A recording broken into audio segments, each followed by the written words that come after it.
Hello, everybody. It's Paul Whitehead here at the world famous Mechanics Institute Chess Club, the oldest chess club in the United States, and it's round one of the Max Wilkerson Tuesday Night Marathon. Happy New Year, everybody. Passing behind me here is Club Director Abel Talamentis. In fact, he's going to sit down. And we're going to first take a quick look before Abel says anything. This is the trophy that we're going to offer the winner of the Tuesday Night Marathon. It's a little bit falling apart, but we'll call it the opposite of the Brilliancy Prize. Yeah. We missed it. Happy New Year, Abel. Happy New Year, yeah. A lot of fun. It's nice to be starting it back up again.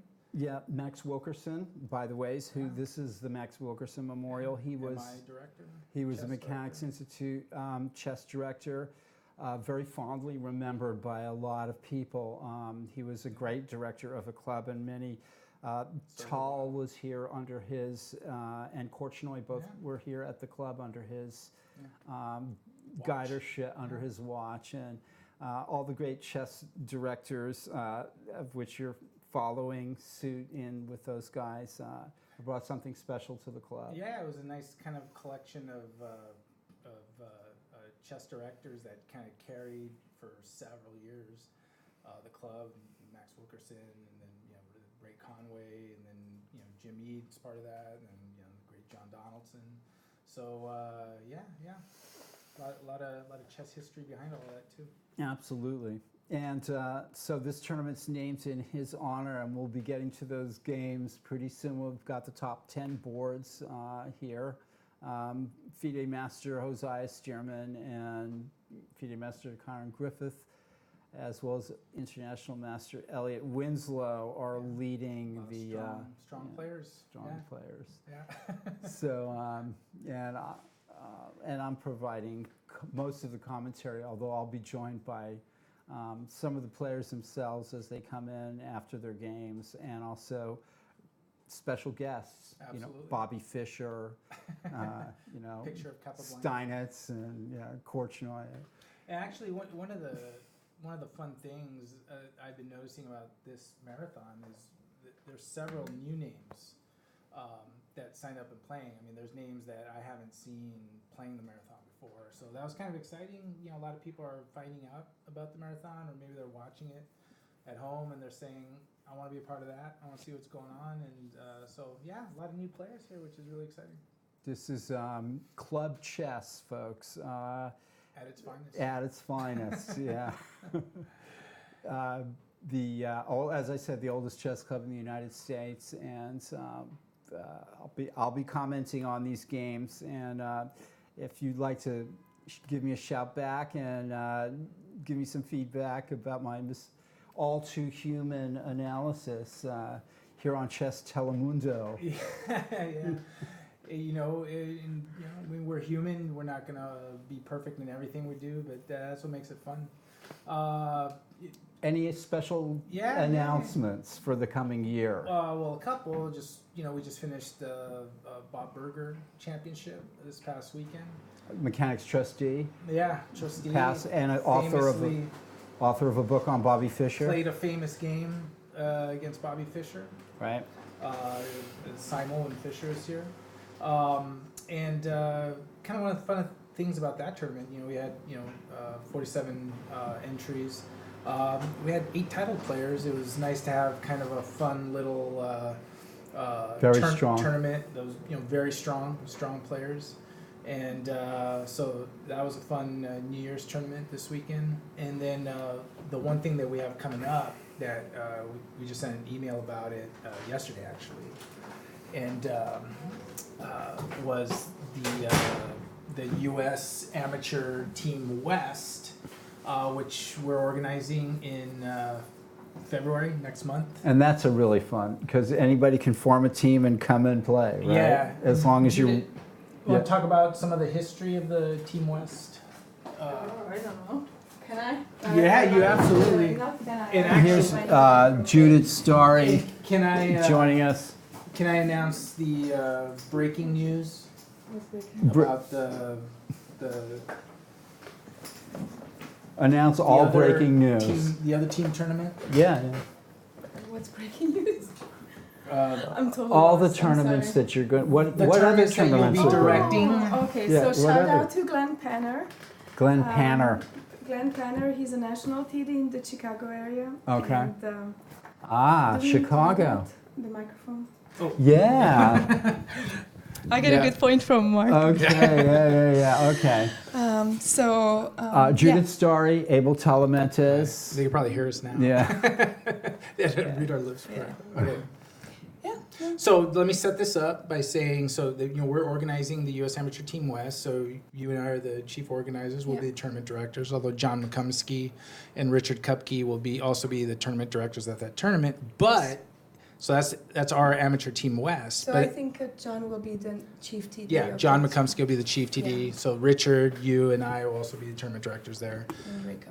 and Reka. Yeah. But at the U.S. Amateur Team North in Chicago, Glenn Panner is the chief organizer and the chief TD in Chicago, the U.S. Amateur Team North. And who else is And- going to be TDing up And there? he kindly invited Reka and me. So we Wow. are Okay. flying there, and he's very generous to invite us. And so they are having their tournament the weekend after ours. So it works out perfectly, and it will give a really good chance for Reka and I to experience a different organizational style, learn some tricks. And Tough tips. Chicago, yeah, Yeah, the tough Chicago Chicago. mob. Yeah, and she'd learn come some- back, tell me what I'm doing wrong. Right, yeah. Yes. The Chicago mob. Yeah, so, and Glenn is a fantastic TD and organizer. You guys have worked together. Yeah, before and stuff. he's been here last year for the Pan American Intercollegiate Championship. Which you organized. Yeah, which I organized, and this year it was in Charlotte Chess Center, organized by the Charlotte Chess Center. Peter and Grant did a fantastic job. Glenn was there too, as well as Martha Underwood and a few other people. Quality helpers over there. Very, very good quality staff. And so I'm excited, and we just got our tickets and got my time off from Abel. So. And I wonder if this is Nice. the first time that someone has TD'd two U.S. amateur team tournaments in the same year. And in the same week, right? Or no, Yeah, it's one we're week. back to I mean, back, the same yeah. month. Because normally these tournaments are on the same weekend. Uh-huh. So the East, which is in New York, I think, or Okay. New Jersey, It's always the somewhere in New biggest Jersey. one. This is the biggest one. They have 300 teams. 300. Wow. Teams of 4. So Right. So it's like it's over 1,200. 1,200. And How then many how many usually in the West? in the West is usually around 60, 70.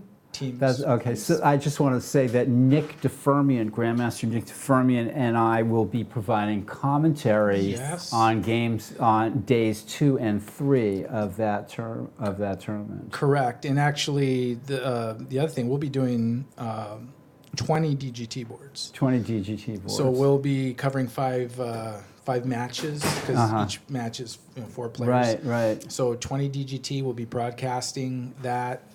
You guys will probably be covering maybe the top 3 matches. 'cause Or seeing what's interesting. Seeing what's yeah, up, Yeah, yeah, maybe some going on. crazy game will Yeah, be going yeah, on. absolutely. And, and one of the things that we're excited about is that right. at the team tournament, you really capture high drama Oh yeah, at yeah, its yeah. finest That's- because a 1,400 player on board 4 is gonna decides the decides whole. the whole match, right? And we've seen that when we've worked those tournaments. And so it fits perfectly in with the club, with the whole chess for every man. every game counts. Every person. player Yeah. matters. Everything counts. And the atmosphere in this tournament. I mean, we had one of the prizes is best name, and we've had The best name. Yes. We've Yeah. actually had someone. We've actually had people like. One of the tournament directors is being called off. Yeah. So we've actually had someone bake brownies for To every, try to bribe you. no for every player.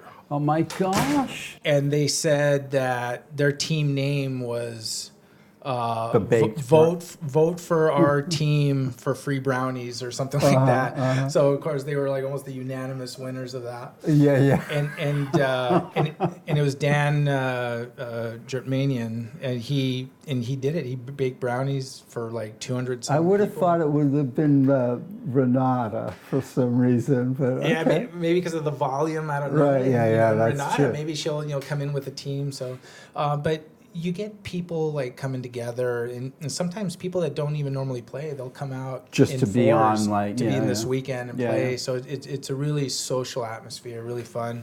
And the The ones first time Olive experienced it. yeah, So I'm is that looking right? forward to that. Is that Yeah, right? and Yeah. Nick and I are looking forward to it. Yeah, it's a I think lot it's of gonna fun. be some fun. And then last year, it came down to the last match, fighting for first. It came down to the literally final game on a board 3, where you see it in the face that the one player just cannot lose the game, or else the team goes down. And he was down like a rook and still trying desperately to find the Right, sure. and he fought bravely, and in the end couldn't save it. And but I mean, you saw the drama, and you never know what board that's going to be on and in what game it's going to be. So it's a lot of fun. So, and there'll be a lot of players from the Mechanics Institute, I think, down there, Yes. because it's in Burlingame, which is just south of here. Yeah, and there's already a lot of our players out here playing the marathon that are organizing, and Yeah, Caesar. Yeah, you see all the hey, Right. Jeremy. So yeah. Okay. So, yeah, Well, yeah. that's good. And Nick and I really enjoy looking at chess stuff together, and just to sit next to him and listen to him.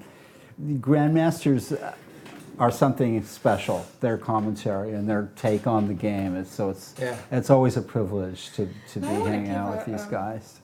I want to highlight a few teams that we always get. Ah. So I have a friend, I can call him friend, and I'm really thankful for that. He's always the very first one to register. In the past couple of years I've been doing this, he's always the very first one. And he registered already. And he registered already, sure enough. So Dan Germanian, Mr. G, he's very good in math Is that too. the guy that cooked all the brownies? Yes, that's All the right, guy I just who- talked about him Oh, too. okay. And I just want to say hi to F-Pon. Yeah, hey. Yeah. So Dan is the registered, one and only he has F-Pon. he has his usual crew. So I'm very happy about Yeah, it. it's a crew from UCLA. They all went to Yeah. school together. And Is that right? They come in Yeah. and they form the team. Nice. So So- people come up from LA to play in this thing. Oh, yeah. Oh yeah. Yeah. Nice. Yeah. See, I didn't. From far. I don't all know about the chess We've had culture teams of from this. Seattle for the last couple of years. Yeah. So Oh, so it's the whole West Coast. yeah. Well, should be a West Coast. So Seattle, we will have 2 teams, I think. Mm-hmm. Elliot Neff is bringing his team from the university. I think They it's just Northwest University participated. or something, yeah. Yes, that's correct. Nice. They just participated in the Pan American, and he just confirmed to me. So thank you, Elliot. Nice. Very good. Wow. And he runs Chess for Life. Yes. In And Seattle. so this is over Valentine's Day and the next 2 days. Yes. No, February it's not 14, 15, Valentine's Day. 16. No. So we can 15, reveal. 16, 17. We can Oh, reveal. it's 15, 16, 17. Yeah. 15, Oh. 16, 17. Oh, okay. I would My never bad. run a tournament on Valentine's Yeah, Day. okay. Was it 15, 16, 17? Yes, I Okay. think so. No, Okay. I don't think so. So next year we have to skip it. I could check. I could check. He's We're going to checking. check what day It's Valentine's Day. 15 on- till 17. By the way, 15 for to all you, 17. that's an important day in the chess world. What, Valentine's Day? Valentine's Day. Oh, Really? yeah, sure. Yeah, because you need the wife or girlfriend's permission to go out for a weekend and play chess. Right. Yeah, or whoever. Yeah. Yeah.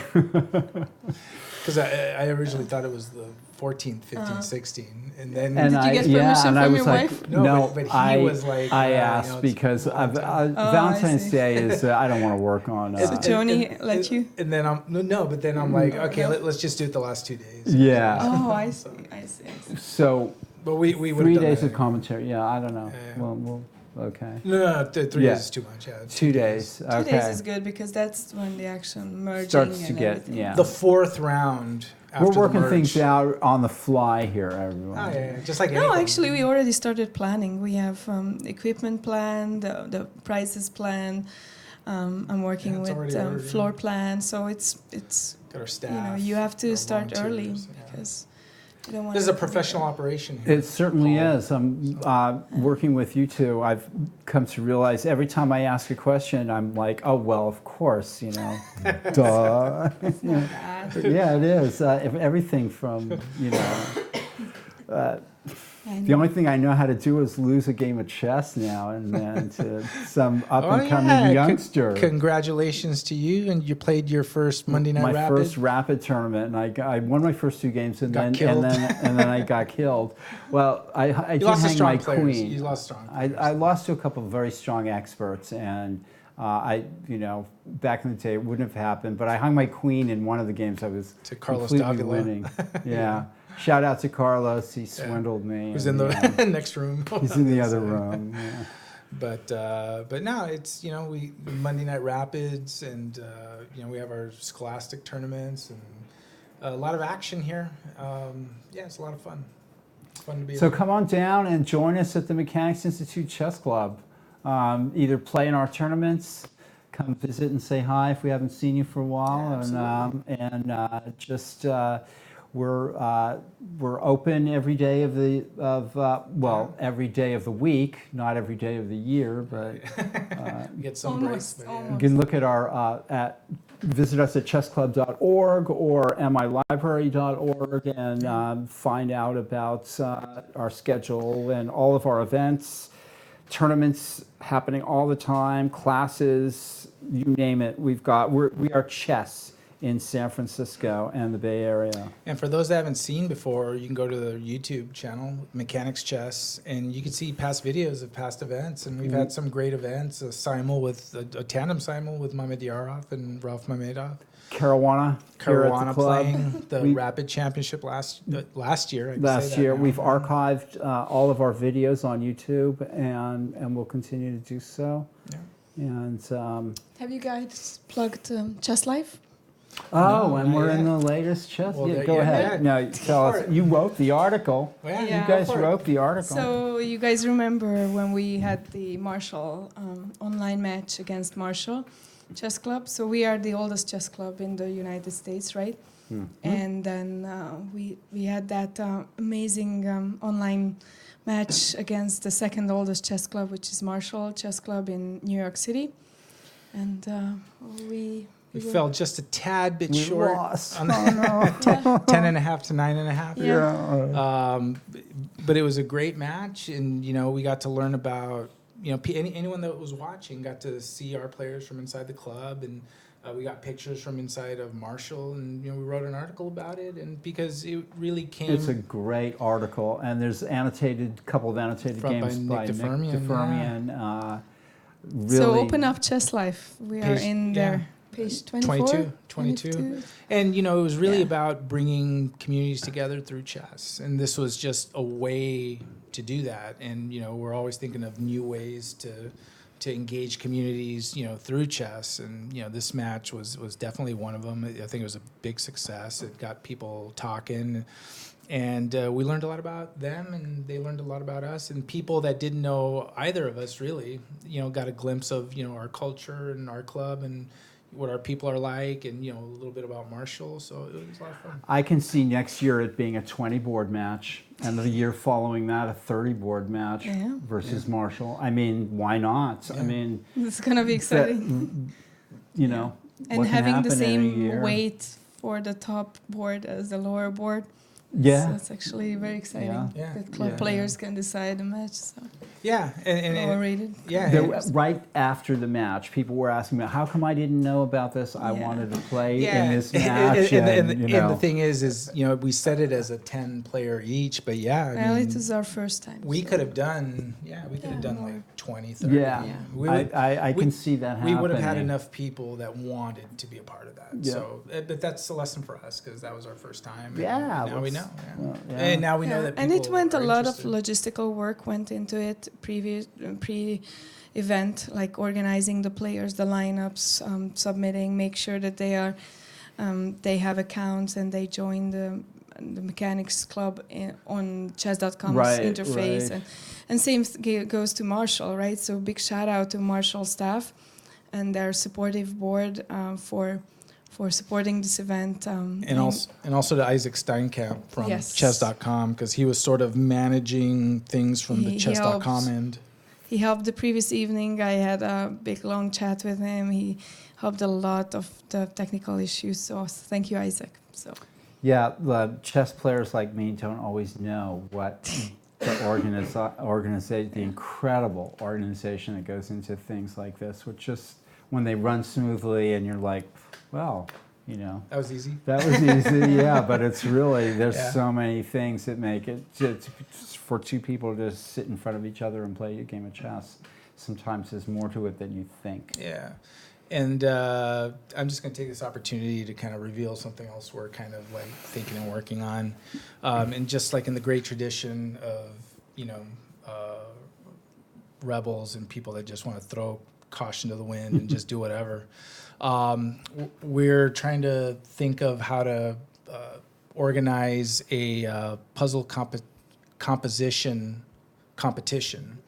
It's like a, yeah, And we tongue twister. yeah, and we want to do people submitting mate and 2 and mate and 3, and submitting the entries, giving 3 weeks to a month to get entries, and then we judge the competition. We make kind of a plaque for the first, second, and third that we can hang inside the chess room, Right. and then I'm just gonna Problem blab it solving out. competition. And then maybe we can use those puzzles as part I of mean, problem composition Yeah, competition. and then maybe use the submissions as part of a, you know, like a tactics book that we put together, and you know, maybe we can, you know, the proceeds would go to, you know, Scholastic Chess and Interesting. funding. So we're thinking of all the parameters of that, but doing a puzzle composition contest we think would be really cool. It really ties into what we do with Tony's teasers in the newsletter. You know, there's a sudden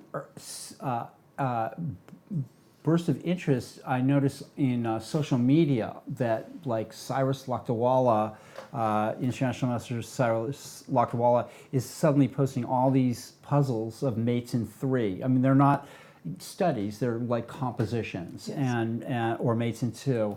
And there's a ton of interest from chess players in these kind of, like, usually it was kind of off to the sideline. Now suddenly all these mainstream players are interested, and here at the club it's the same thing. It's almost like a worldwide phenomenon of interest in the composed problem. I mean, one one of the things I've been noticing, especially with the Tony's teasers, and especially when you've been posting problems to Facebook, like there's a ton of interest. Right.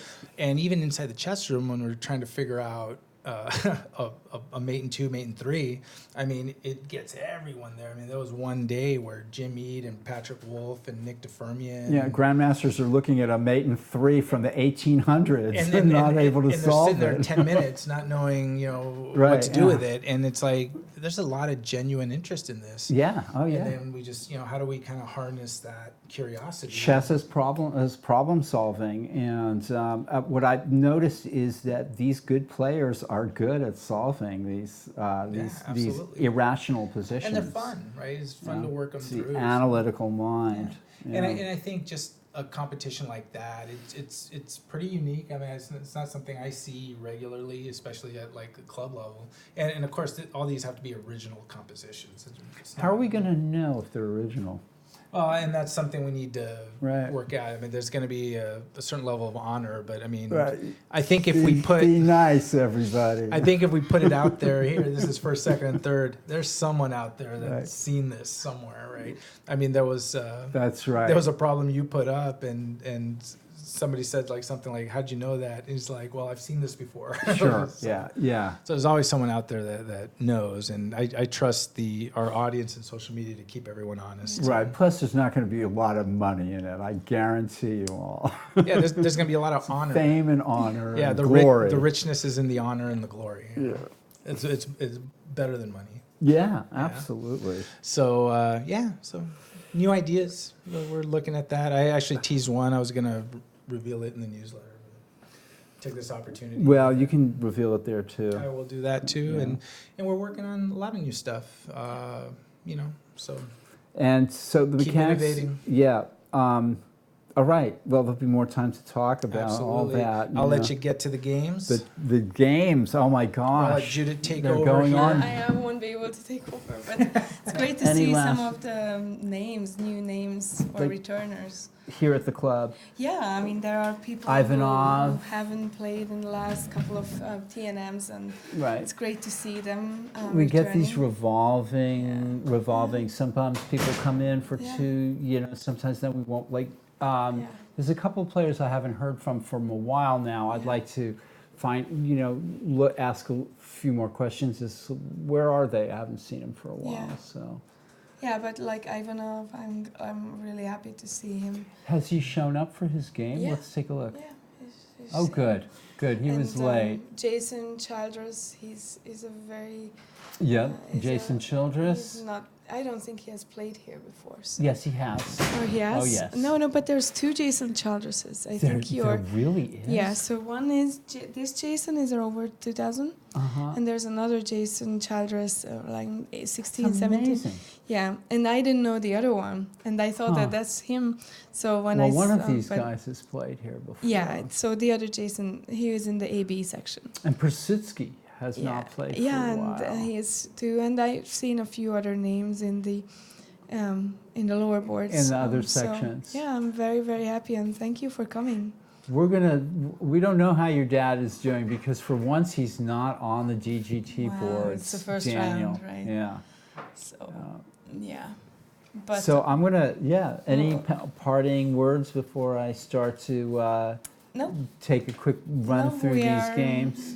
we are heavily planning for U.S. amateur team. That's the Okay. that takes up a lot of our time. And so that's February 15th, 16th, Yeah, 15 and after 17th. after Valentine's Day. Yeah, Yeah. okay. Alexander Perlov, Daniel Perlov's dad is playing Yes. on board 11. He's black against Stephen Gaffigan. So he is not in the, Yeah. we only are doing the top 10 DGT boards. In fact, we haven't even seen one of them. So we're going to go and look at them Yeah, right and now. I think let's quickly tell that this round, the first round, we have the top 10 from the open section. Uh-huh. And then going second round and onwards, we're gonna have board 9 will be the top from the section AB, and Right. then board 10 will be the top from section CDU, right? Right. Yeah. So That's just always fun. Yeah, but in the first round, it's just too many on-site registrations, and Yeah. we won't be able to prepare that No much. worries. No worries. We got it off the ground. Sounds good. All right. Okay. All right. I'll talk. Josiah, who won the Hosea versus Hosea, FIDE yeah. master Hosea Stearman Is versus it Hosea or Josiah? Josiah. Josiah. Hosea. I'll let him tell me the next time Yeah, I see I him. will. Okay, bye guys. Okay. Thanks, Judith. Okay, I'm gonna look at the Hosea Stearman. I call him Hosea. Maybe it's Josiah.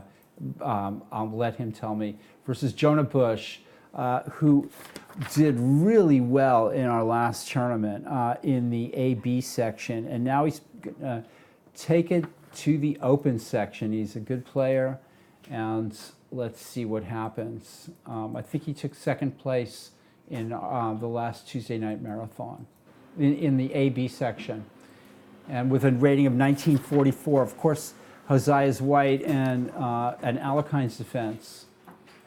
So all very standard here. This is a Fischer-Spassky game for a while here.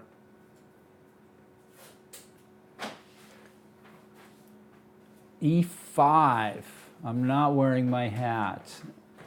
All right. This all looks pretty standard. Black's playing aggressively, and white's trying to take over the light squares with this. F4, very sharp. This could very well be theory. and I wouldn't know it. Let's come back here just for a second. Black plays f4, committal move.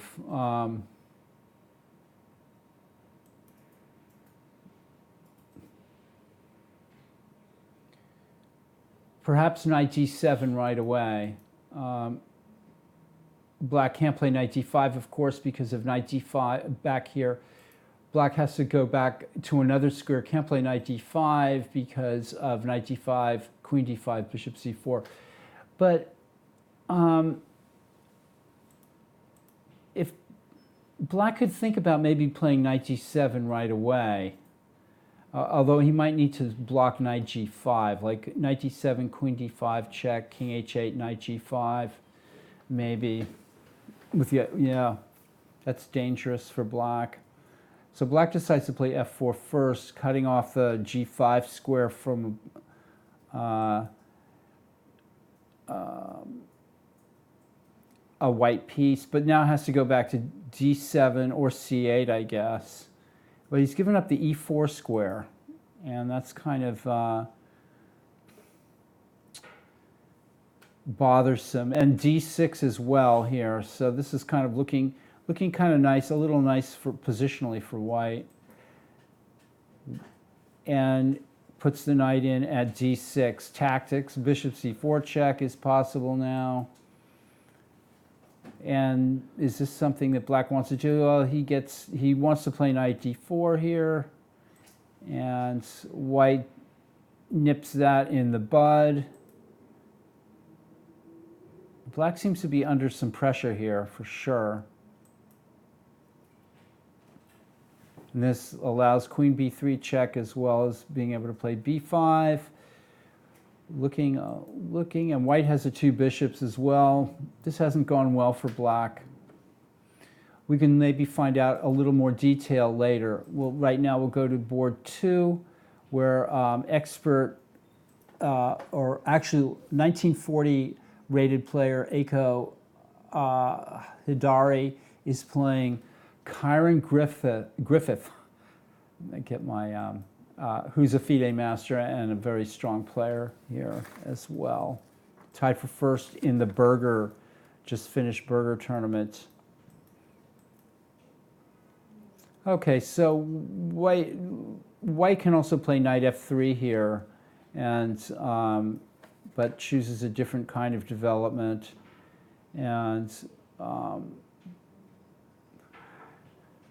Black also has options here. You can put the knight on c6 rather than the pawn. But both players are developing their pieces. And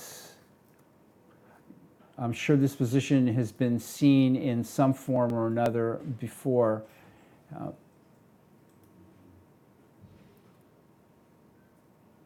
And white needs to play d4 here.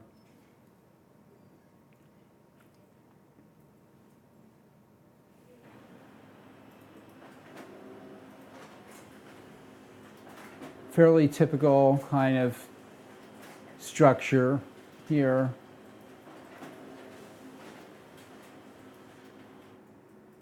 And that's a nice bishop f5 is a great move. And white inexplicably gives up the exchange here. Looks like he could play rook b2 or rook, maybe bishop d3 is coming and bishop c4. It's just this becomes very good for Black. So white just gives up the exchange, and in which case he's going to stand worse here. Black has some, he's probably going to lose the d5 pawn, but still, this is a definite success for Black here. Okay, we'll move on. International master Elliot Winslow, longtime mechanics mainstay. He's won this tournament, Tuesday Night Marathon, many times. And until recently, the youngsters have started to sort of take over here. And Elliot's finding it a little harder now. And you can see the top two boards there above me, and some of the playing hall. here at the Mechanics Institute, the GGT boards. As we give you a peek into the oldest chess club in the United States. And Elliot Winslow here, experienced international master, playing Guy Argo, who's a tricky player. Guy plays here all the time. He plays very aggressive chess. He's going to try to blow you off the board, whether you're, which is a good way to play, whether you're high rated or not. He's not afraid, and he's playing a nice. This is kind of the way the last game we were looking at, board 2 could have gone if Black had developed the knight on c6. We have a sort of a similar idea here. Queen e8. All right.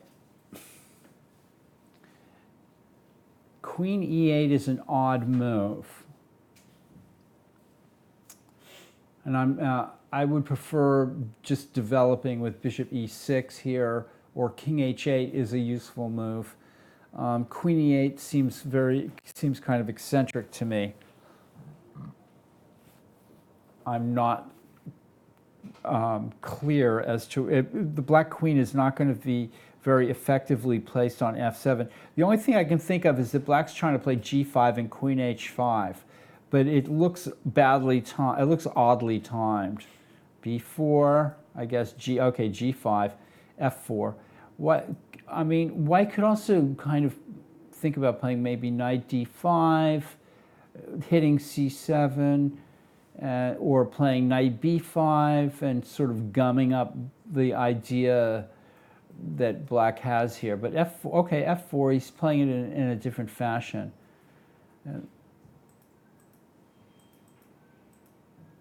And okay, so faced with these kind of positions, this kind of move here, you're not always exactly sure what you should do with black here.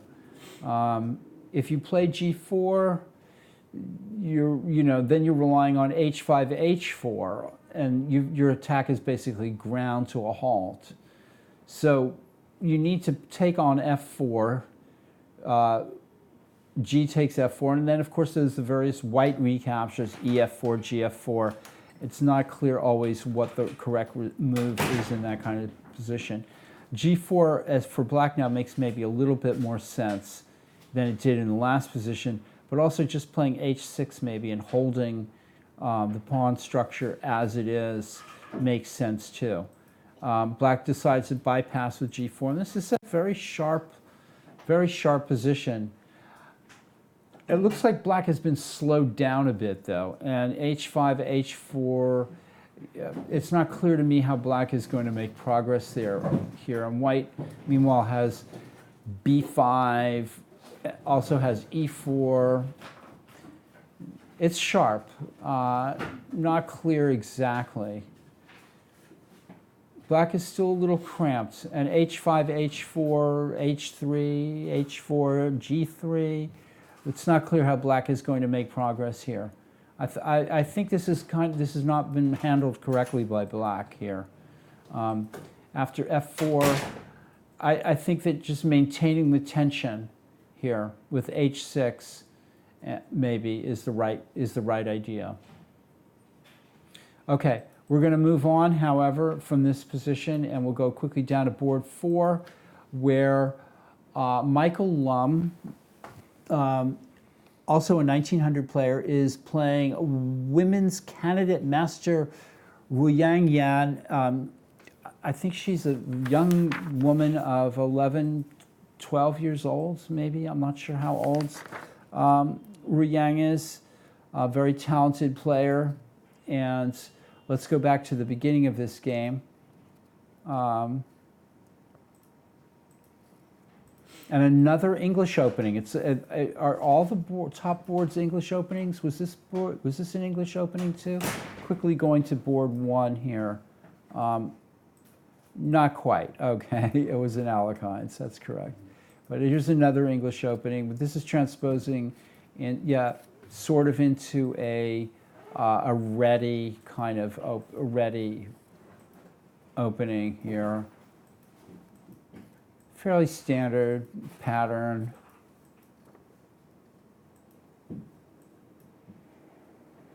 Very symmetrical, except for the position of the black knight and the white knight. White knight at c3 and black knight at d7. Otherwise, quite symmetrical.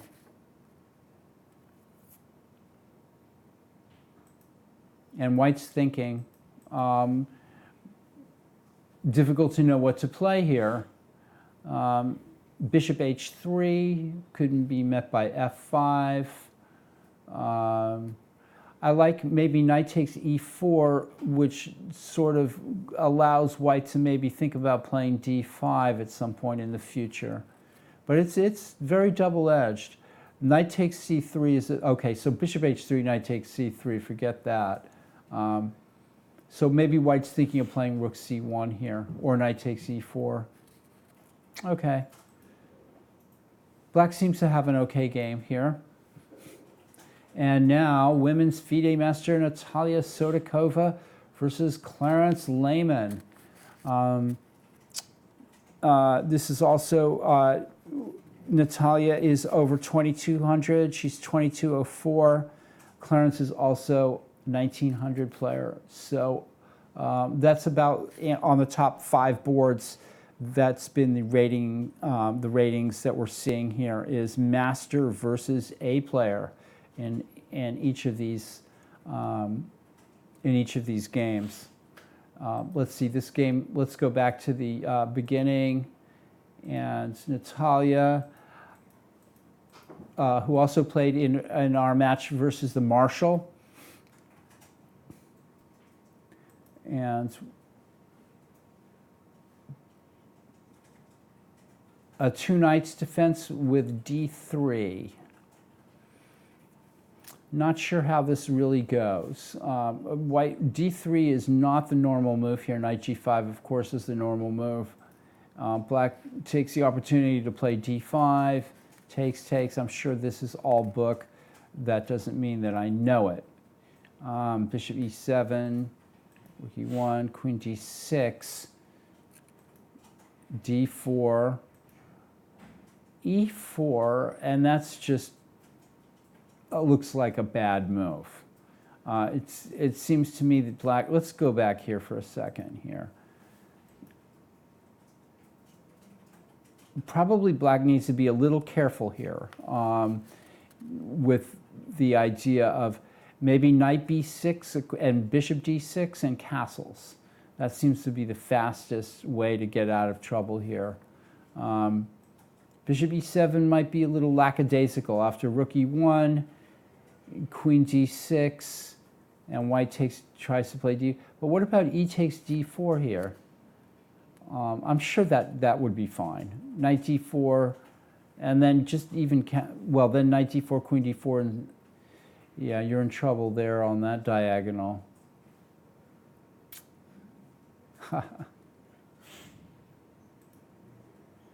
Black could have maybe thought about playing bishop g4 here. Bishop e7 might have been a little bit not cautious enough. Queen d6, d4. e4 is just, and then white chooses this way to win a pawn. Rook e4 looks probably good enough. But white plays bishop d5, queen d5, knight c3, and then wins a pawn just basically from nothing. Black is going to be able to double white's pawns, and that's about it. This is speculative, but very much, I mean, it's a good way to play in the sense that, you know, Clarence is playing to his style and trying to mix things up against a stronger player. So you cannot blame him for that. Here we have expert Ivanov versus A player Felix German, who played in also in our match with the marshal, as did Elliot Winslow. So we have actually quite some representatives here from that match as well, interestingly enough. Here's Ivanov versus Felix German. Felix German versus Alexander Ivanov in rounds 1 of the Max Wilkerson Tuesday night marathon. Max Wilkerson, fondly remembered former director of the Mechanics Institute Chess Club. And we're getting an unorthodox opening here. Black is already fine here. I don't like, White would do better to just play d3 and knight e2 or something like that. It's sort of more in keeping with this. d4, this is just leading to nothing for White. And it's German won. okay. German won. All right. How about that? Black is equal here for sure. Okay. And Michael Walter on board 7. We're going to take a quick look at this. This is board 7. We have Michael Walter, who's an expert but playing very strongly lately. He knows how to play like a master. He's been a master. He's been a 400 player, I think, in the past. Had some layoffs from chess and is trying to come back at this point. Actually, he's playing an A player, so this is expert versus A player again. And another English opening, and we're getting another English opening. Knight A5 is just, I don't approve of that move, and it just takes the knight out of the game. And he retreats back. He's basically lost 2 tempo. I'm not sure that Queen A4 is the right move there, but regardless, White's won a couple of moves here. And right. Guest commentator for a while. Okay, that would be very cool.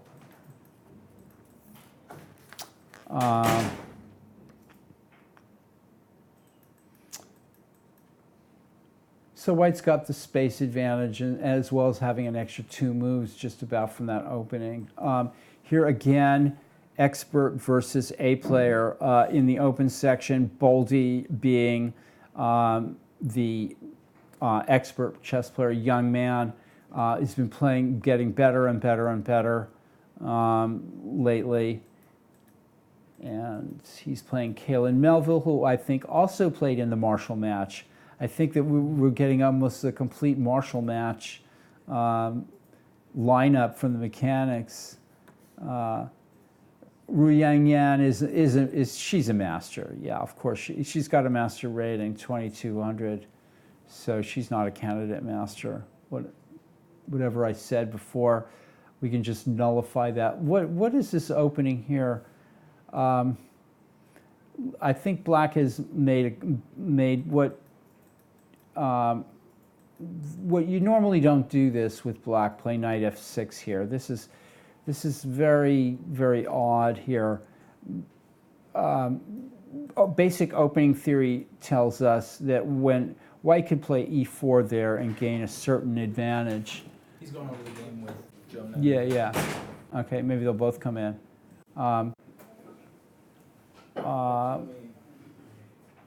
So Black has chosen a passive setup here. And okay, so let's take a look here. When they're done. Lots of moves appeal for White to me for White here. Bishop g5, maybe d5. I'm not sure, but he had plenty of time to think. He played bishop b5 check. That looks good too.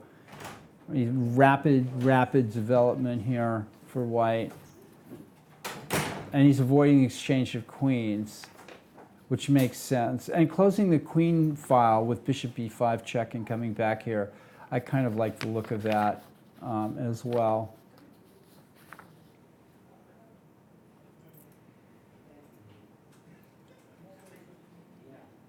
That's a very blunt move, and it has a kind of a little bit of, even though it threatens bishop f4, it's got that kind of like, it's kind of amateur looking, but maybe it's a good move. I mean, again, it wouldn't occur to me to play g3. I would be thinking about playing d5 here in this position, or developing my bishop, but he's trying to muscle in bishop to f4, and there he does it. Was e5 possible here for white? e5, I guess the bishop would move and then taking on d4. I like that. I like that idea. I like the idea of playing e5 here. Instead, white takes there and then plays e5. This is definitely the right idea, and following it up with knight e4 if possible. Black's in trouble here. I mean, positionally as well, kind of in trouble, and also the d6 square.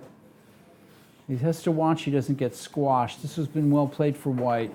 Okay, board 9, we have Jason Childress, who is expert versus A player Nicholas Wang. We'll go through this quickly, and then we're going to take a break after we get to board 10 for 5 minutes. 5-minute break. This is the Smith-Morra Gambit, of which I know very little, except for that Bent Larson thought it just lost a pawn by force, and that's basically what most players think, I think. White goes for space and a positional kind of bind here. Does knight e5 work? I think it does. And this is a very kind of thing that these players live for, although they might die for it. Because black is getting far too much here. A rook in 2 pieces for a queen. This is lost for white, probably.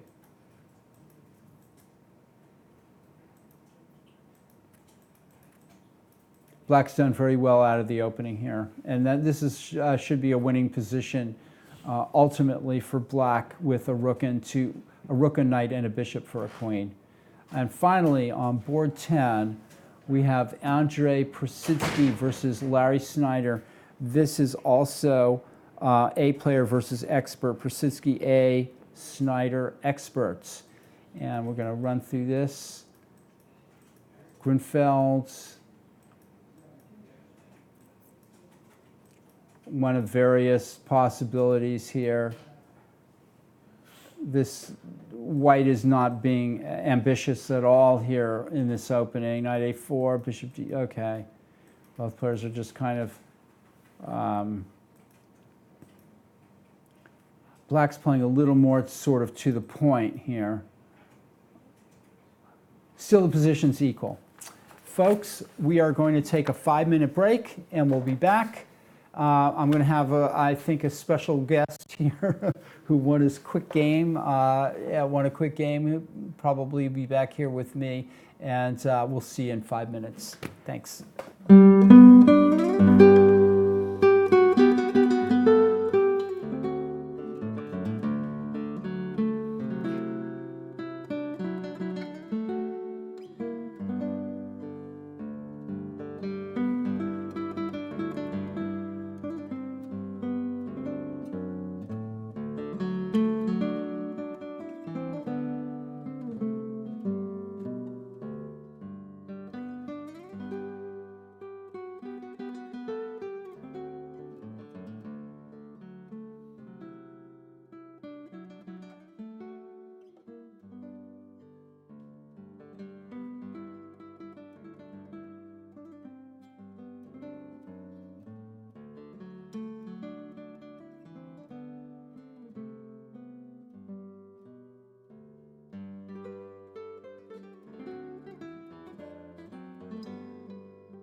Okay, folks, I'm back here with Josiah Stearman, FIDE Master Josiah Stearman, who has won his game, I think.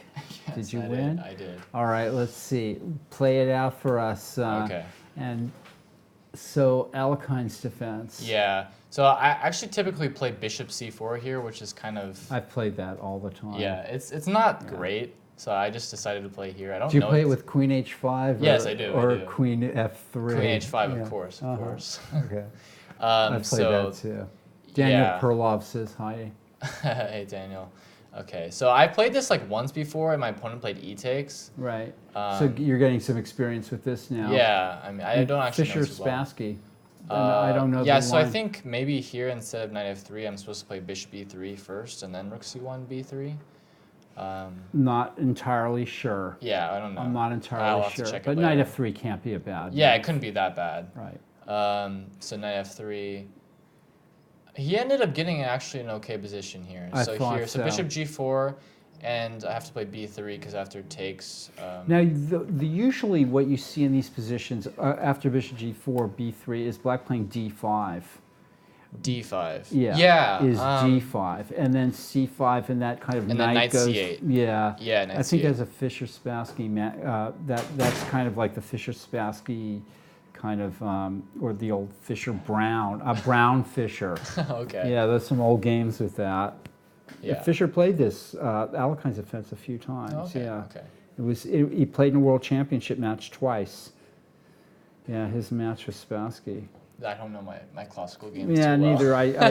I should know them better than I do. Okay, so F Pawns b3. giving you Yeah. a shout out. Sub, Michael. All right, so e5, and here I think maybe I could play d5. Folks, if anybody knows any theory, they can. Yeah. I decided to take on e5 because it looks like, simplifying, and I looked like I was maybe slightly better. But after d5, maybe it's Just okay. better for white. Yeah, because I was worried about like 97 f5 ideas. I wasn't really too sure what my plan was there. So Right. I don't know. White's got a big grip on the queen side too, and you don't. And also he'll have to retreat the bishop before playing f5, right? Probably. Not so, necessarily. but because he then can you play could play f5. knight g5. Right. Yeah. Well, he start with h6 then. Yeah, that's true. Possibly. Yeah, I don't know. I don't know either. I decided to go for this, and I thought this was just fine. I'm sure it is. Yeah, because I think I have a control of the d file, and I have some ideas of taking b6 and putting my knight on d5, which looks interesting. This looks good. Yeah. And also, yeah, I'm not sure that black shouldn't have his bishop on e6 and have pawn on h6. His pieces are maybe bishop g4. Yeah, his bishop on g4 looks annoying, but just a simple h3 and, And he doesn't want to take Right, on f3, exactly. so. Well, but here now he does. So after h3, Right. he can take on Right, f3 and play right. e4. Gotcha. But the thing is here, I played c5. You're too fast. And now yeah, I was looking this at knight's this. coming to g5. I mean, his light scores are now very dangerous. Yeah, so f5 maybe is a mistake. Yeah, I thought so. I thought maybe Something. take it slow. Yeah. Maybe try to free up the d file. Maybe this position is showing why black plays d5 in those positions and doesn't play e5. Maybe. Yeah, possibly. So f5 here, and now he decided to go f4, which was the intermezzo. To block out you playing to knight block g5. out me playing knight g5. Yeah. I Which think is- the best is here, just playing knight to d7, possibly. Okay. And just let me actually win the exchange. There was a line where he lets me win the exchange, and he has some compensation. Okay. All right. But after f4 bishop d2, now he freed up e4 for my knight. Yeah. This And is now he can't his play bishop knight on g5. g7 is just looking. Yeah. So knight e4, and my pieces are just much more superior. Yeah, you've outplayed him here, and Uh, he's going to be in trouble. Yeah. After knight f6, knight d6, it's Yep. pretty clear that white is significantly better. Yeah. Okay, we got the raid from We Zevcat. got the raid from Zevcat. Nice. For those of you joining, we're The oldest chess club in the United States. This is the first round of the Max Wilkerson Tuesday night marathon. I'm FIDE Master Paul Whitehead. This is FIDE Master Josiah Stearman, who's just won his game, and he's showing us his game. And let's proceed. Yeah, okay. So 96 was just played, and so he proceeds with taking on f3. And if he doesn't, then I'm going to be coming with knight g5 and bishop c4. So, yeah, and apparently computer shows 2.6 here, which I don't doubt. Yeah, I don't doubt either. This is very nice for So he was kind of forced to take on f3, and after taking f3, like, I mean, he's never going to get e4 in without sacking a pawn, and it just kind of, you know. It's gone from bad to worse. It's getting pretty overwhelming. Yeah. So queen d7, bishop c3. He hasn't had time to play knight d4, even though maybe he should have. Well, okay, knight d4 here, I take b7 with my bishop, so. Yeah. Yeah. So he never really ever gets a chance to do it anyways. Yeah. And so he plays rook d8, and his idea is what he's going to play next, which is knight e8. So, I mean, desperately trying to get the knight off of d6. Right. But you can just check. But I played b5. Yeah, and that attacks c6. And so it attacks the knight. He can't take d6 because I take c6 first and win a piece. Right. So he's got to move the knight to d4, and I take b7. And I mean, these pawns are just rolling up the board now. He doesn't have any cheapos. I'd be looking for a cheapo here. We're located in San Francisco, California. Yep, we're the oldest chess club in the United States. Been around since 1854. You can see above Hosea and I the part of the chess room. We're showing boards 1 and 2. Board 1 is empty right now because the guy who won is sitting right next to me. Yeah, so I mean, this game he takes f3, and then here, I mean, the best move is obviously rook b8, and then I play c6. But he drops the rook. Yeah, he drops the rook, which. Yeah. Well, his position was lost anyway. Yeah. A smooth win. And by the way, everybody, I'm going to show, this is the trophy that Hosea might win if he wins the tournament. It's a little kind of, it's fine. Yeah, this is it, Hosea. We're going to give you, we're going to give you this wonderful trophy after you win the tournament. I'll gladly accept, of course. Yeah. We're having Russian visitors. Yeah. Oh, they're talking in Russian. Daniel Perlov. Fantastic. You're welcome to sit with me. I'm going through some of the games here, and maybe you can provide some better analysis than what I've been doing here. Hosea was on board 1. We're going to go to board 2. Let's see. We left off somewhere around here. Yeah. And Black played here, which is incredibly annoying for White, and White just decided. Yeah, I was looking at this while I was playing my game. White just decided I've had it. I don't want to deal with this. Bishop d3, bishop c4. Yeah, right. I thought the best move actually was what he played, which is bishop e3. I mean, like, and screw this exchange. Yeah, like, yeah. So bishop b1, rook b1, rook c8. But this is still. What do you think? I mean, I thought there's some decent chances for White. Yeah. I agree, and Black's finding it a little tough. He's been thinking, and it's not as easy. It's not as too easy. Like after Black takes on b5, I can take back with a queen. And b7's kind of hard to defend. What about rook d7 here? Rook d7 here, and trying to get the bishop. Right. You still can't take. I can play bishop c4. Yeah, right? I can play that's bishop true. c4. You can't take d4. Yeah, this was a good practical choice by White to give up the exchange like that. And so, yeah. Akko Haidari, he was the one he's been winning the past like under 2000s, right? I'm not sure. I'm not sure. I think he was one of the top ones. Yeah. I haven't seen him in the open section yet. No, there's some players that are playing in the open section, like the guy you played, Jonah Bush. He had a fantastic tournament in the last tournament in the AB section. Should have won it outright. He did win it. Oh, he did. Jonah? That's right. That's right. Even though he lost next penultimate game, we're having all this Russian conversation here. It's hilarious. It's great.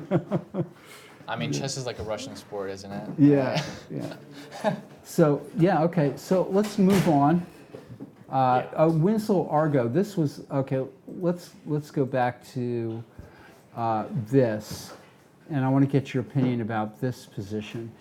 How should you handle a position like this for Black? This is like the exact same opening as Kyron's. I know. It's except for the pieces are a little bit different, right? Yeah, so I don't like Queen E8. That was a weird move. It was kind of putting. It's I mean, aggressive. I really like how Black's playing this. 'Cause, you know, this is how I would play this one. But Right. it seems a little. No, I would play like this too, but this particular exchanging pawns that happened over here, Doesn't look too advantageous for Black. that's what I was going to tell you. So how would you handle this position? I mean, I don't think I would play G5 just yet. Right, but well, that's why he played Queen E8, and that's, so Right. I'm wondering that maybe Queen E8 was not such a great move, and just play Bishop E6. Yeah, Bishop or E6 and maybe Right. D5 even. and Queen D7, right, or Yeah. something like that. Um, Queen E8 is an eccentric move, and so we have this position. If I was Black, I think I'd just play H6, maybe. I think I and- might too. and not be so easy. If you play G4, you have H5, H4, and then what? You can take on. It'll Right, take you exactly. forever Here, to get like, through. Like, Yeah. say I gave Black H5, H4, H3. Yeah, you give Black 6 moves over there, and he's still not Yeah, going he to be still able to can't do do anything. Yeah. So what? This is going White's way, kind Yeah, of. I think think. so. I mean, the There's- next move for White is actually I can even play E4 next. There's say no entry. 97 and There's no E4. entry points. Really? There's Yeah. pressure on the C file. I don't know. Black. Yeah, it looks like a King's Indian gone wrong for Black. Okay. All right, let's move on. Let's move on. And this was another English, no, was this game also in English? How did this game go? Oh, no, yeah, in it was in English. But it transposed into a kind of a ready thing. And Black, we were here, and I thought, in my infinite wisdom, that Black had a good game here. And I was wondering how White was going to proceed. So let's see, he took on E4. I mean, I kind of like White here. Equal, I guess. F5. Yeah, equal-ish, yeah. F5. Knight F6 was also possible, So yeah, rook wasn't it? C1 was played. That makes sense. Yeah. Takes. I don't know why he's not just taking back on E5. Thinking, well, maybe thinking rook the takes rook takes C8. C8 first. Like rook right. takes C8 just loses on the spot though. Queen takes and bishop A6. Oh, there you go. Yeah. So All right. I mean, at this point, he's just He has to take on he's E5. wasting time. Right. Right. Um, Okay. So I think this is fine for Black. In fact, Black might even have some play on that E5 pawn or something. I don't know. Yeah, I'd prefer Black here. I don't know. It's a weird game. Okay. Let's move on. Sodakova. I thought this was weird. If you go back to the Yeah, White. Okay. Yeah. Let me get through this darn opening. So what was this? DERN. The Dern opening. Is this Yeah, not? this is not supposed to be great, a right? declined. Fred Liver. Yeah, White should play knight G5 there, or No. what? I Or he think could I play. play D3. Okay. Yeah. So what's wrong with D? All right. So what's wrong with D?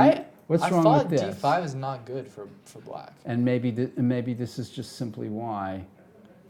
Um, It's difficult for Black to get the pieces out to get. Because this is like, you know, the Italian where you play D5, right? Okay. Um, Well, that's what this is. Right, this is what it is, but Black hasn't castled or played anything And yet, it's going to be so- difficult for Black to. Like, in general, if White has not played C3 yet and you play this D5 line, I think Uh-huh. it's not supposed to be great for Black. Okay. So I'm finding, how does Black develop his pieces here? I mean, basically without the way- losing the pawn at Basically, the way he E5. did it, I mean, it probably was the best way he could go about I was things. thinking maybe knight b6, but even then bishop b5 might land you into some issues. I mean, okay, so rook e1. Black is in a little bit of trouble So yeah, here. D4 and then E4. I was very confused why we couldn't take with the rook on E4. Yeah, I think rook takes e4 is fine. She just chose to win a pawn in this other way. But rook e4 looks like it works, Yeah. right? I mean, I like the way she won the pawn too. So like already we saw that black got into trouble very fast. Yeah, this is just, black is just and white's just up nicely a pawn here. Very clean pawn. Yeah, but this is exactly the kind of thing, yeah, this hasn't helped black at all playing, well, black got black got what he could, yeah, out of this.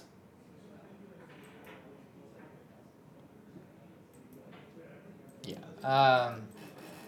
I expect white to slowly grind this for very long. Okay. Yeah. All right. I mean, Nice, yeah, Yeah. nicely played by white, just one a pawn. Okay, and we have this, whoa. yeah, this game was, okay, so let's go back here. Felix's games are always that. Yeah, this was a funny opening.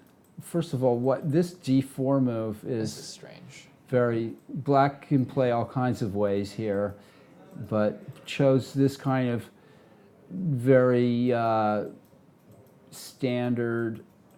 Okay, knight a6, by the way, you folks at home, knight a6 is a really, really good move in these kind of positions, I think, to bolster, so the knight can go back to c7. Uh-huh. I think, I'm yeah. not sure. I mean, but I don't really see. I'm not positive. In general, yes, but I could I'm be not wrong. too sure how white's going to apply pressure to d5 to where you'll need that. Knight f4.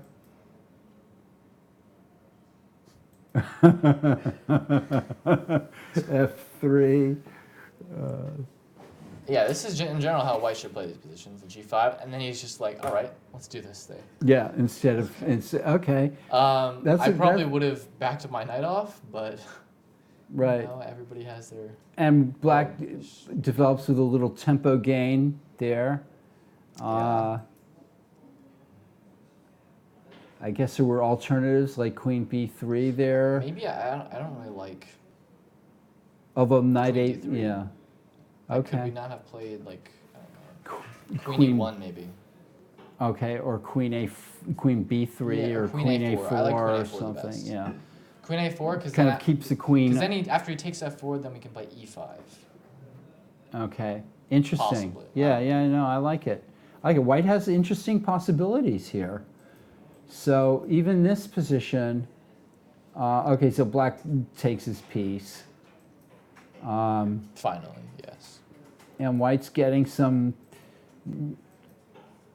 play, or is he just losing even more material here? What's going on? I mean, I guess you could try to take h6. Yeah, that's Okay, what he did. does. Okay. Okay, so the pin on d5 is not, I mean on e4 is not costing white anything yet. Maybe black plays knight e5 here, possibly? Knight e5. And bringing the knight over to then to g4 or something. Yeah. Or knight e5, like, what are you going to play?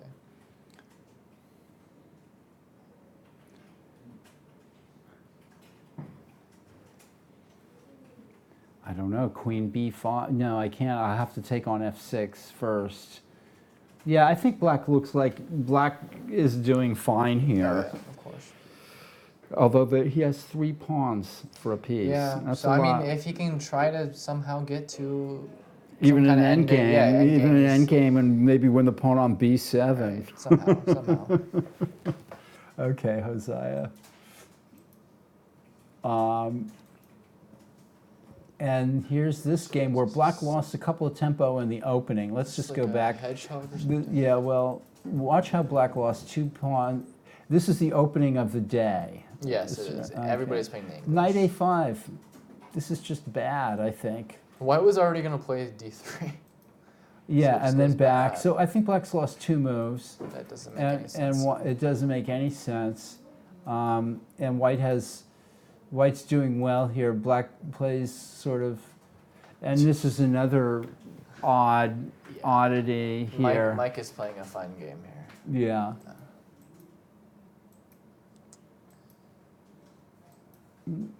notice that all of black's pieces are misplaced, except for the knight on f6. And maybe the queen is And- okay. yeah. Actually, no, never mind. The queen Yeah. is still.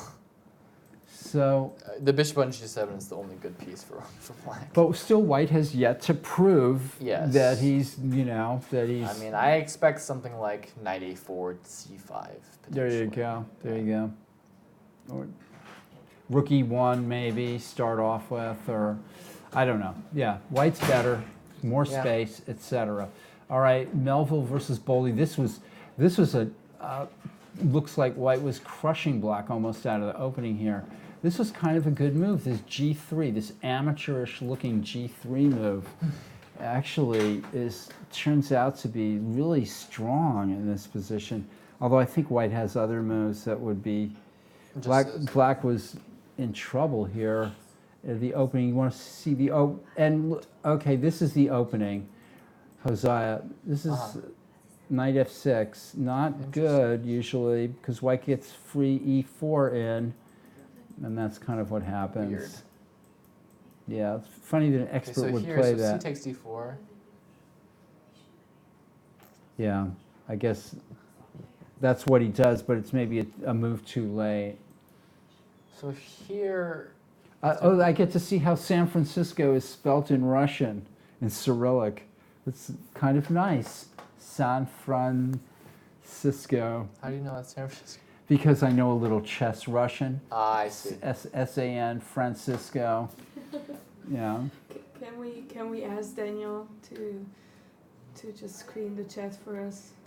If there's anything inappropriate, he should let me know. Yeah. Okay, Daniel. We don't know what's being Okay. said on the Yeah, chat. normally you, these. you know how many times I get you a clock to play blitz and everything. So this is your favorite to pay me back. Just screen the chat. No inappropriate things and everything, even in Russian. Are you using this? You are. I am, yes. I was talking. Okay, about clean the just- chat, Daniel. Nothing inappropriate. Okay, Or keep just it clean. talking chess open is good. He's Oh, not okay, gonna that's Okay, cool. That's so, awesome. lie. Yeah, So, teenagers never lie. Bishop d6. Yeah, this was. Oh, wait, go- so here I was looking at something. Is it possible? It looks a little. You can play e5 right I was away. thinking of. Or queen takes- trade I was first. thinking of queen takes d4. Oh, queen takes d4. That looks strong too. Jeez. But. And if bishop f4, Yeah, queen it takes rook g7, f8, and then. then take But on. then it. you have to take f4, queen takes f4. I mean, Maybe- I maybe I you like don't how, have to do it, I like yeah. how he played this. Yeah, So e5, and I assume he played knight e4 here. Oh. a3, maybe even better. Who Possibly, knows? Because if he takes on b2, now he has no time to castle because of rook b1. And he played knight c8 here. I mean, this looks I horrendous. I can imagine doing this myself in some sort of suicidal. I think queen d3 here is okay. Maybe not queen d3. Something to try to trap the queen. Can white trap the queen? Well, I mean, I don't even have to. Like, white's position is just so great. I dream of these types of positions. right. So, yeah, white could almost play maybe rook c1. Oh, black wants to castle. Yeah. Maybe even some positional, maybe some endgame, queen d4 with a big. I don't want to trade queens. You don't want to trade No, queens. not at all. Yeah. Maybe some. Find the way for the white Yeah. queen to get on the dark squares. So maybe. Queen c1 and g5 or something. Or we simply just take d4. It's possible too. Is somebody using Google Auto Translate from Google? Yeah, well, Perlov is his dad is definitely speaks Russian. That accent is just undeniable. Okay, we'll move on from this. Yeah. We like white's game, but black is getting tricky there. All right, so what happened here? Oh yeah, this game. What? This is okay. So this is a Smith-Morra, right? This came out of Wow, a knight Smith-Morra. takes e5. And white decides to play well because white wants to prove that the Smith-Morra is going to get him somewhere. So he plays knight takes e5, But the problem is that black lets white go ahead with the combination. But the problem is that black is no. going to finish up with a rook and 2 pieces for a queen. Wow. Yeah, so We it have, didn't really work out. Upset alert here. It didn't really work out for white. Well, Nicholas Wang is, yeah, it's an upset. I mean, a little bit of one, for sure. Did he bait him into the knight takes e5? That'd be pretty funny. Well, we can go back and take a look at this. But, This is looking very good for black. and I can maybe take e4 here. I don't see why not. And if rook e4, No, knight takes e4. yeah, rook e4, Oh, bishop. g5, rook e8, bishop f3, and the rook at a8 is defended. Yeah. Yeah, knight takes e4 looks strong. Or rook takes e4 is also probably pretty strong too. Yeah. Okay, so let's go back because this interests you, and this opening I know very little about, and I want to get your opinion about it. Ben, I actually think the Smith Moore is very annoying.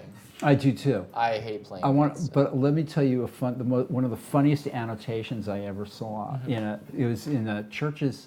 It was in the there was a tournament, San Antonio, 1972, which Karpov played in. I have that book. You have that book, and Ken Smith played in that.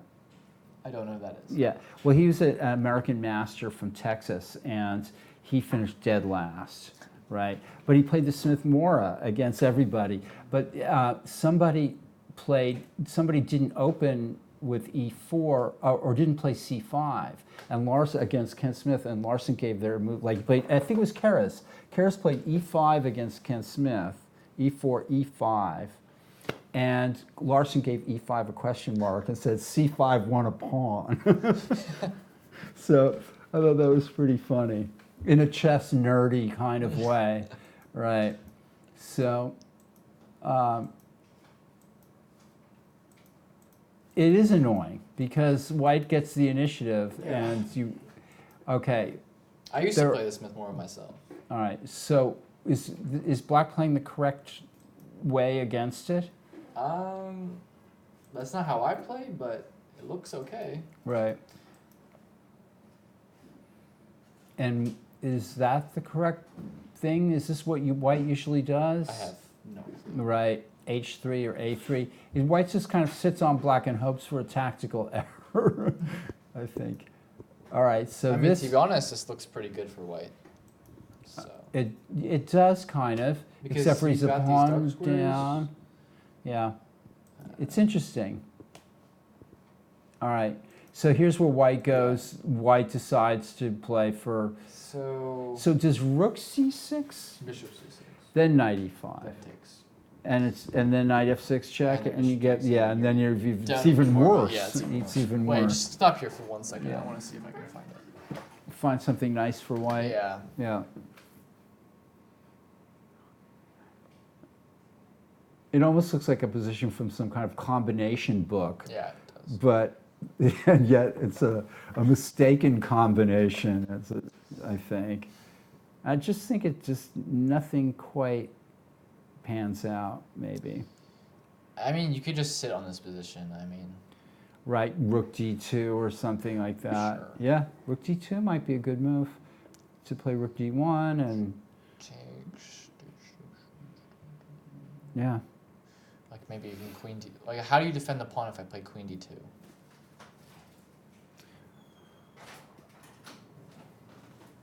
Good point. I don't really see how you. Maybe can. black plays I f. mean, black's pieces are so terrible here. Yeah, yeah, So. yeah. And that. So you want to play knight? No, but after f5, I'm actually threatening knight takes e5. Because at the end of the line, there's no bishop c4 nonsense. He didn't need bishop c4. I'll show you. Watch what happens. Right here, he could just play. No, e7 hangs at the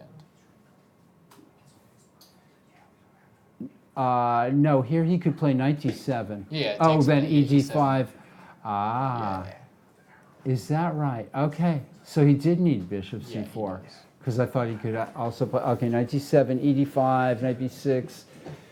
Queen e7, that's true. That's absolutely true. And that's probably winning for white then, yeah. Yeah, so here at Queen D2 is actually threatening knight takes E5. Crazy. So Queen Yeah. D3 is Queen D2 is threatening knight E5 and takes E7, taking D6. Right.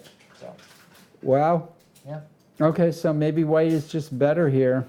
Yeah. And maybe the Smith-Morra just wins. But this is not the way he It's should wins have by done it. 4. Bishop c4 Yeah, was here good. is- And he did play knight He did e4. play knight E4, and So this is getting worse and worse and worse Yeah. for white. I expect this to Yeah, white's in just losing. run fashion. Okay, finally on board 10, we have this rather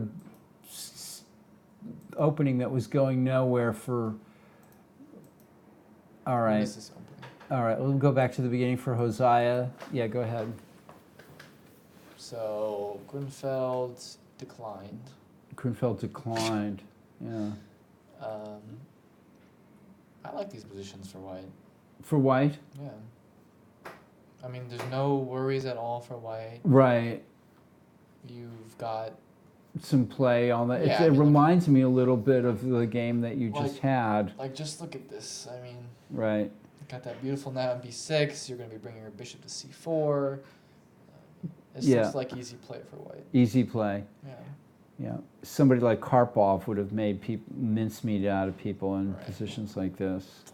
Yeah, well, it's a matter of knowing where to put your pieces. The bishop on g7 is rather badly placed. Still, between two 2,800 players, this probably is a drawish. Probably, Yeah. yes.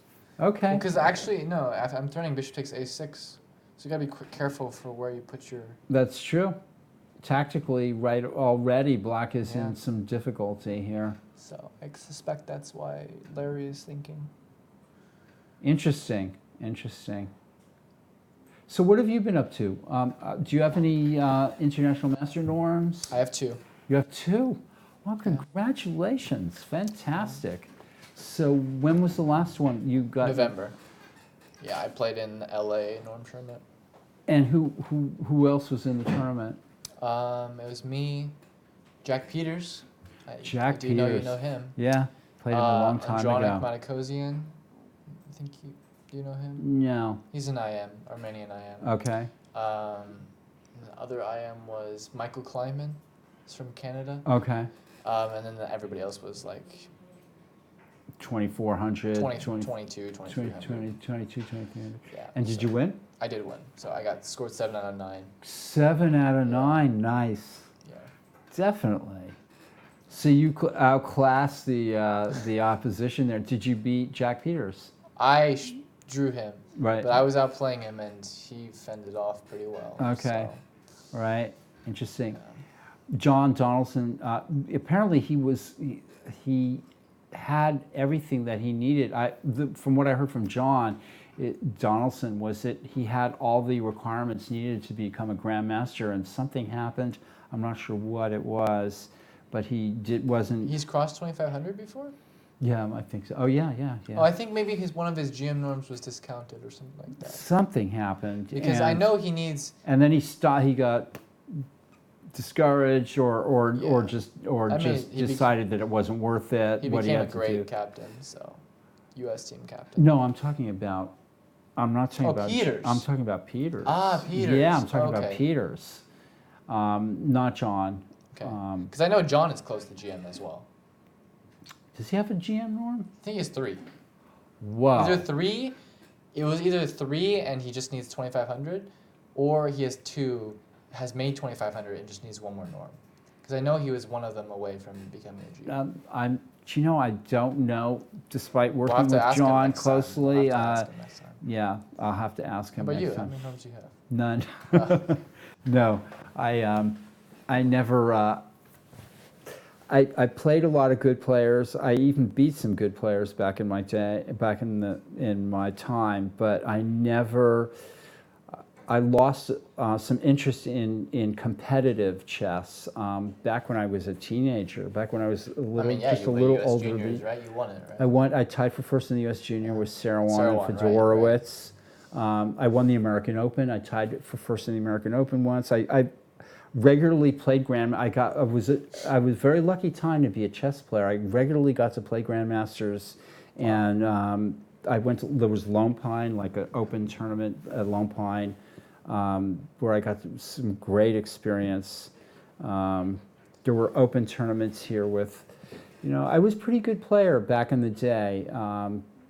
I played Nick DeFermian, Larry Christensen, Yasser Seirawan, John Fedorowicz, various Yugoslav players and blah, blah, blah, blah, blah. So, it was a good time to be, every time is a good time to play chess, but I happened to be there at sort of just after the Fischer boom.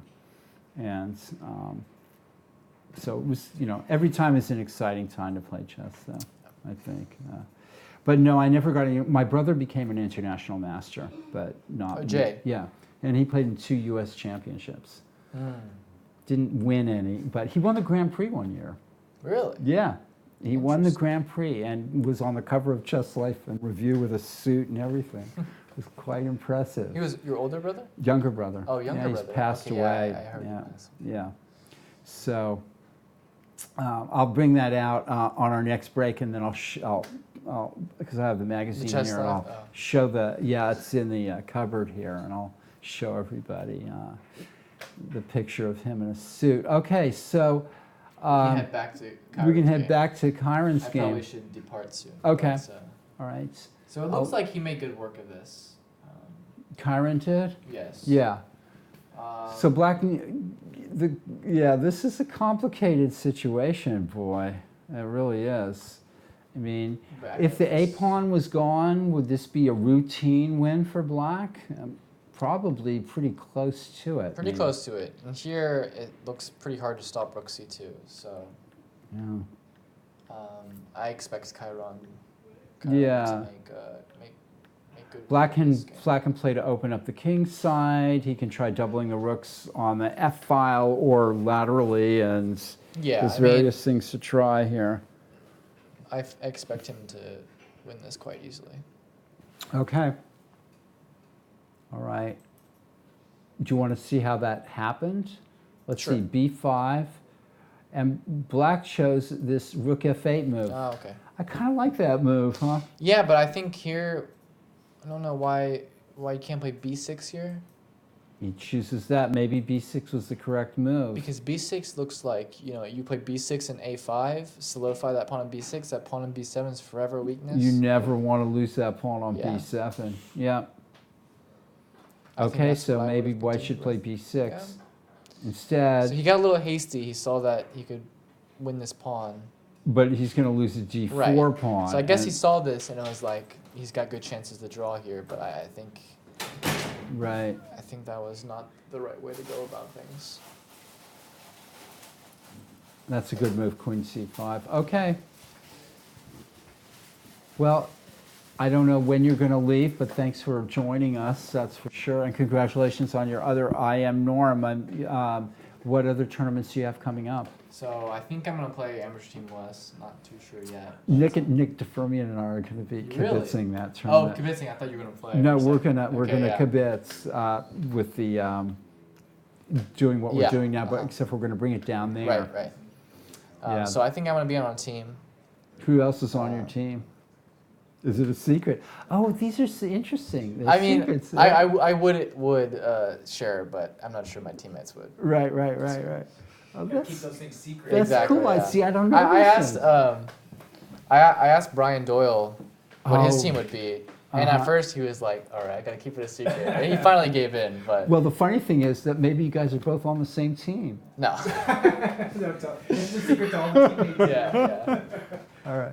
Well, that's so cool. So yeah, I'm playing that. I'm playing like just some weekend tournaments here and there, Right. and actually Berkeley Chess School is organizing another Another IM Oh tournament. well, So, there you go. I'll be playing There that you go. as well. Do you know any of the other players? I do, Who are they? and I'm not sure. I'm allowed to share that as well. Okay. Yeah, all right, but that's the cool. details should be released. Oh, pretty that's soon, really so- cool. yeah. Good for them. That's awesome. That's awesome. I have to go over there and visit that The place new, and yeah, say the new hi. building. I've been to the new building, but I Yeah, need to were you sit. at the opening? No, I wasn't at the opening, but I've been there. And I need to go by and say hi to Brian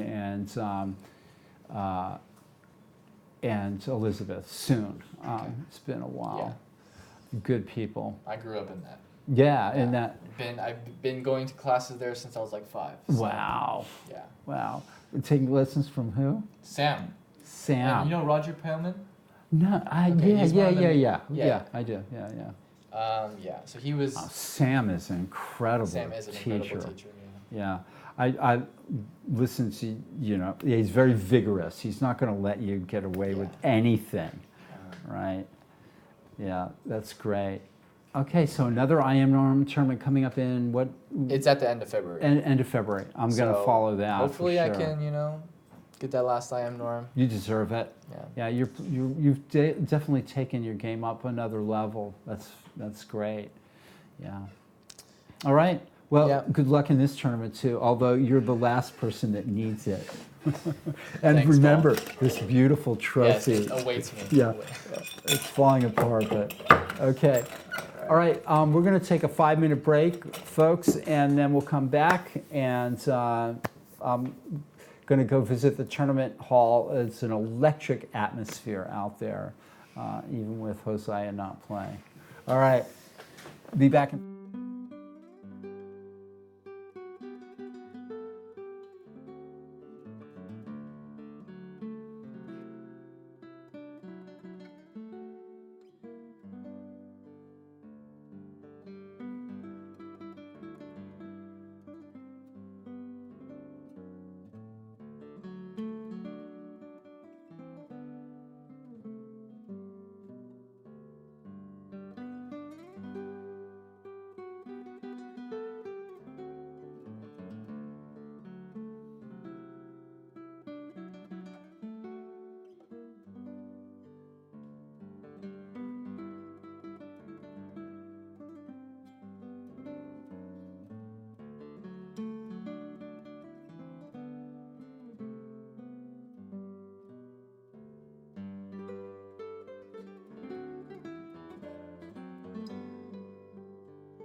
Hey folks, it's Paul Whitehead here, FIDE Master Paul Whitehead, back at the Tuesday night marathon chess tournament at the world famous Mechanics Institute Chess Club.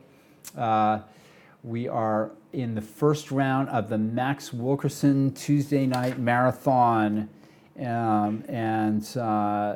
Tuesday night marathon is a tradition that was started by club director Ray Conway in 1972 at the height of the Fisher boom.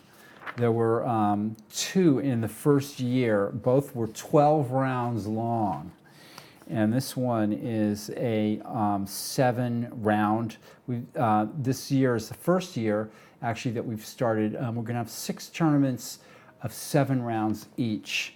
So it's a new format, but an extra tournament in the year. Previously, there were 5 tournaments of 8 or 9 rounds. Nevertheless, this is the most popular weeknight tournament in the country, I think. It's been claimed. We have regularly over 100 people playing every Tuesday night, 1 game a week. Time control is game in 2 hours with a 5-second delay. Used to be that the games were adjourned. It was 40 moves in 2 hours. Then I think it was 20 moves in an hour and a half, or 30 moves in an hour and a half after that, and then the games were adjourned. That's been done away with. Games are in 2 hours with a 5-second delay, so the games are all going to finish tonight. Every match is an exciting match here.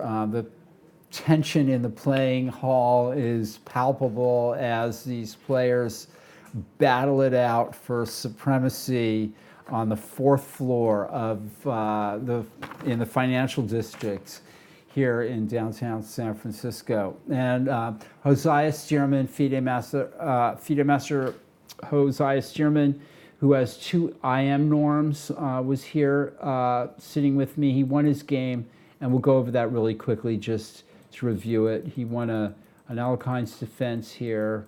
We'll go over it very quickly because we have live games going on. This is the top board. Jonah Bush is an A player on his way up. White seizes control of the dark squares, then the center, and then finally breaks through on the queen side. And black drops a rook, but in a lost position anyway, and goes under very quickly in that game. This now is obviously Aiko Hidari has overlooked a shot, a relatively common tactic here. With the black queen on c5 and the black rook on c3,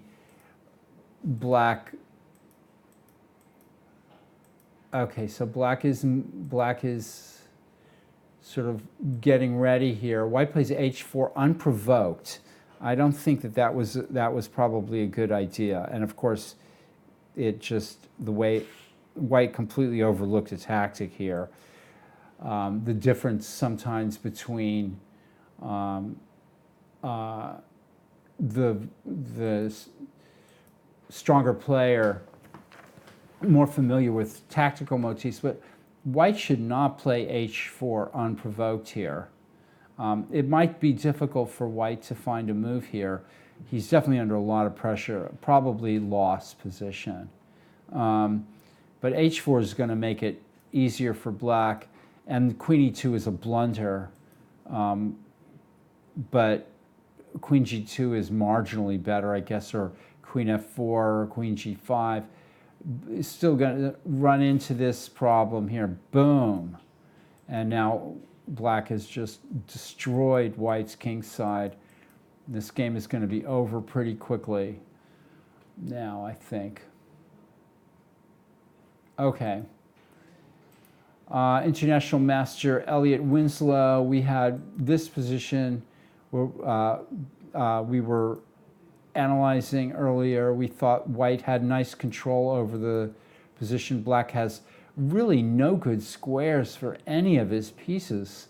It's amazing how the black bishop tried to envision a future for it, or the black knight even. Even if I gave the black knight 5 moves, I couldn't put it on a decent square. All of black's pieces are restricted.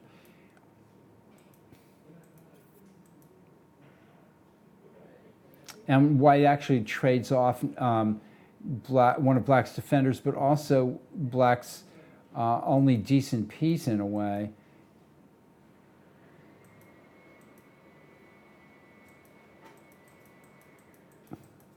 And white's exerting some pressure here. Black's queen needs to get on a dark square. Queen e7, queen f6. I mean, there's still some play here. Black is, you know, it's sharp. It's not easy here. All right, we'll move on. That's master versus international master versus A player, which are all the top 5 boards. Our master, Stearman is a master, Griffith is a master, Winslow, of course, Ruyan Yan is a master, and Natalia Sodakova.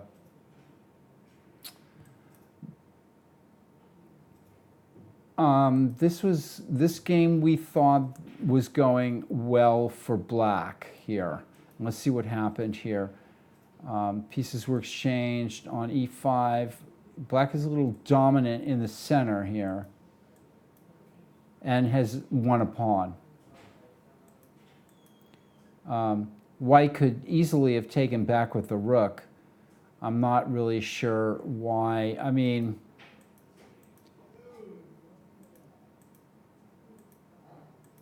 white's getting some initiative here. Let's come back here. Perhaps white should just play queen takes a7 here. And bishop e5 is a little bit of an over-refinement. Now queen a7, bishop e2 and queen e5, maybe. Well, white's lost a pawn, so let's see what's going to happen here. Daniel, I took a break and looked at how your dad was doing, and he was under a little bit of pressure, but his position was still maybe defensible. So that's what's going on here. Thanks everybody for joining us, who's here with us this evening, this longish evening. Okay, so nothing decisive here for white. White maybe could play queen a7, and if queen e5, queen a6. So queen a7, bishop e2 hits the rook. But then rook could go to e1 and attack the bishop, and if queen e5, rook e2, queen a1, check bishop f1. Black is, I mean, white should maybe try this queen a7 move here. Okay, let's see. On to board 5. And this game has made quite a bit of progress here. Counting the pawns, white has retained the pawn advantage and now is steadily improving her position. So this is looking like very good for white. We were back a while ago, we were looking at this. 56.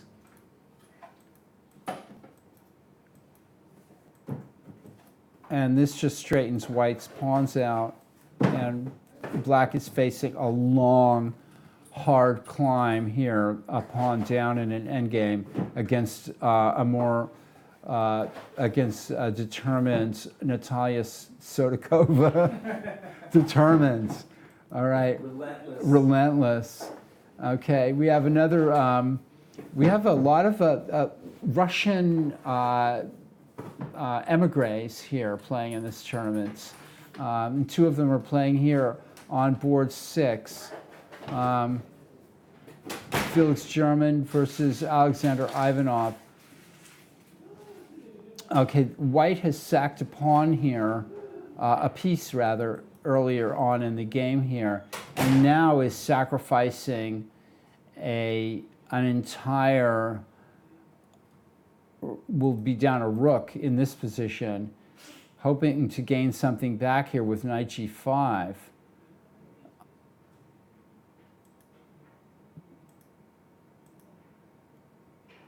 And this is just hopeless for white. Absolutely hopeless.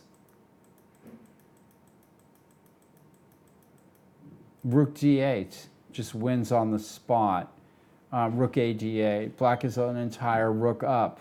I'm not really sure what white is doing here in this game. Okay, white is completely lost. Here's Michael Walder. Oh, and black's position has gone from passive, as we were looking at earlier with Hosea Stearman, has gone from passive to he's being tied down even more so. Now there's a weakness at e6, and white breaks through with c5. Black, of course, can't take twice because of white's going to play d6 check. So he can take once. He can't allow white to play c6 here, and if black can't take on c5 because of d6 check, so he gets one piece out of take. Boom. And this is just miserable position for black. Actually, bishop b6, queen b8, c7 just seems to win on the spot. So I'm not sure what Michael is thinking. Oh, there he plays it. All right, that's the end of the game right there. Maybe black can play rook b8 and stay, but then after queen e3, there's no move for the queen. So it's completely lost for black.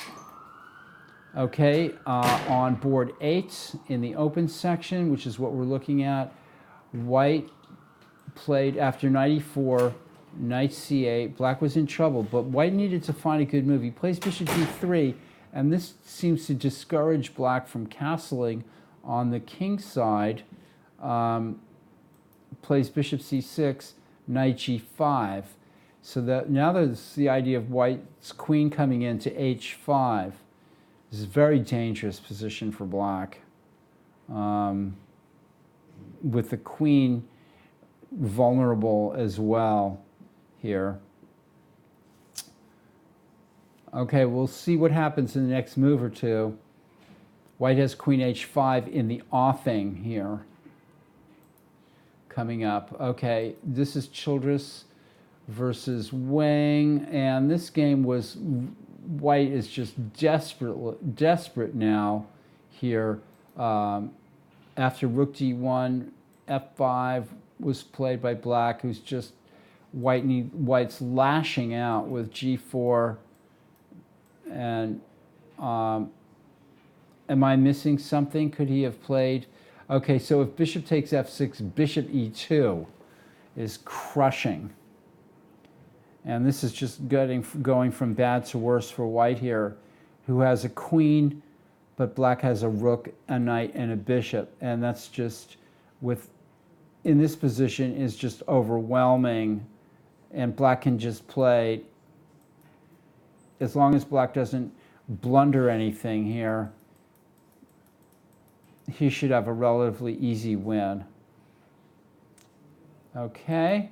And finally, on board 10 of the Tuesday night marathon in San Francisco, first round of the Max Wilkerson Tuesday night Memorial Tuesday night marathon. Max Wilkerson being a past director of the chess club at a time during the 80s and 90s.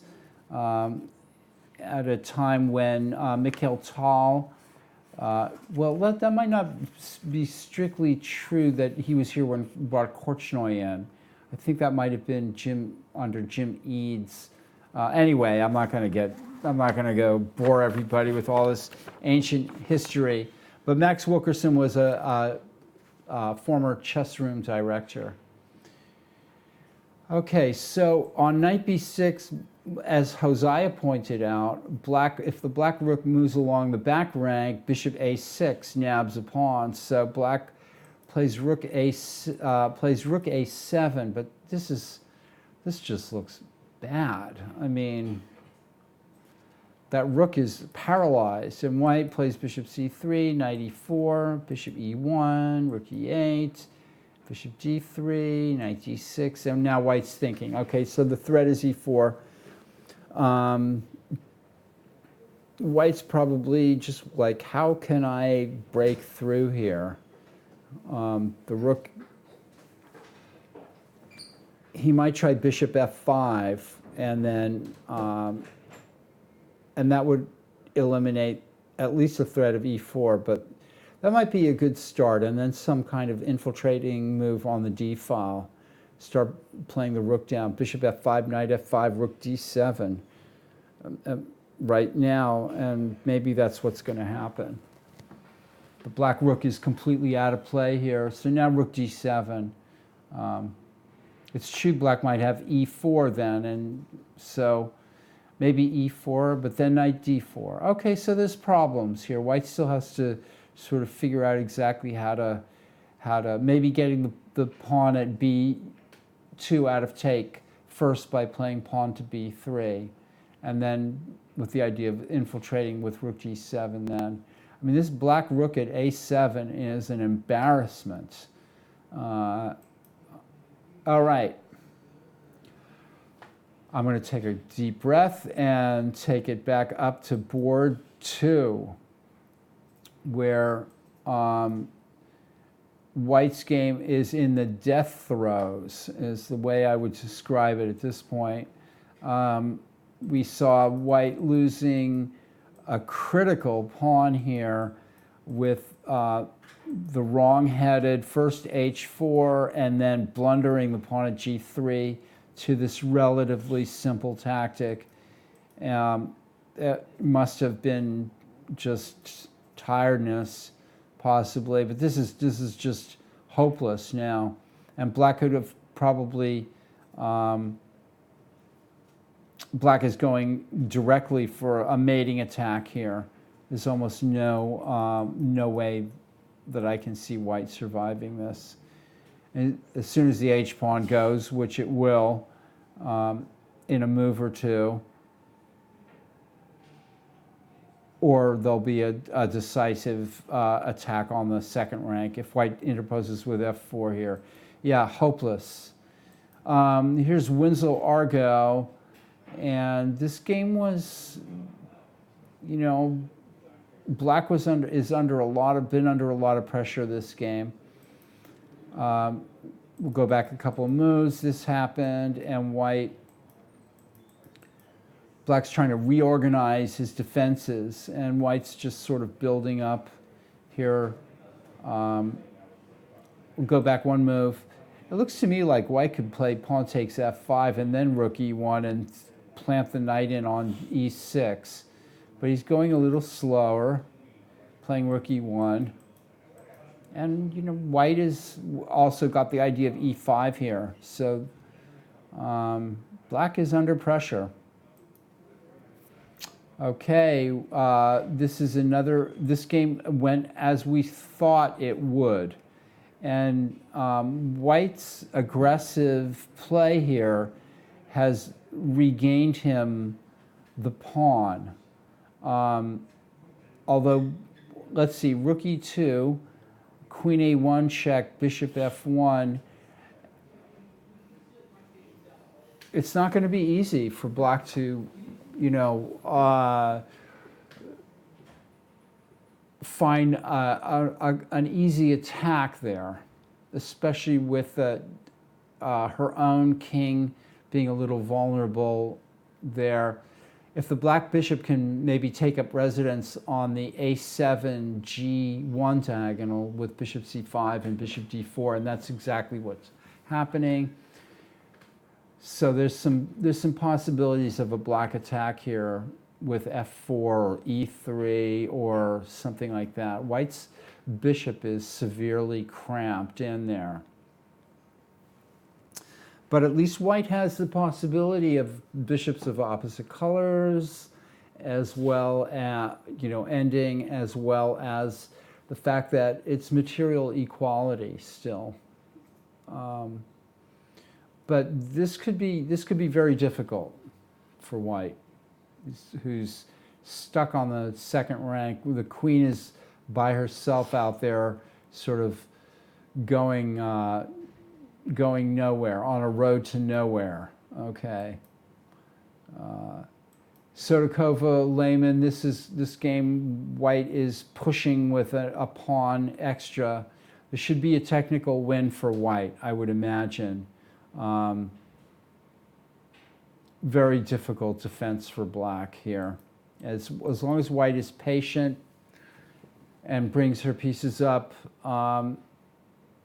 should be able to create a pass pawn.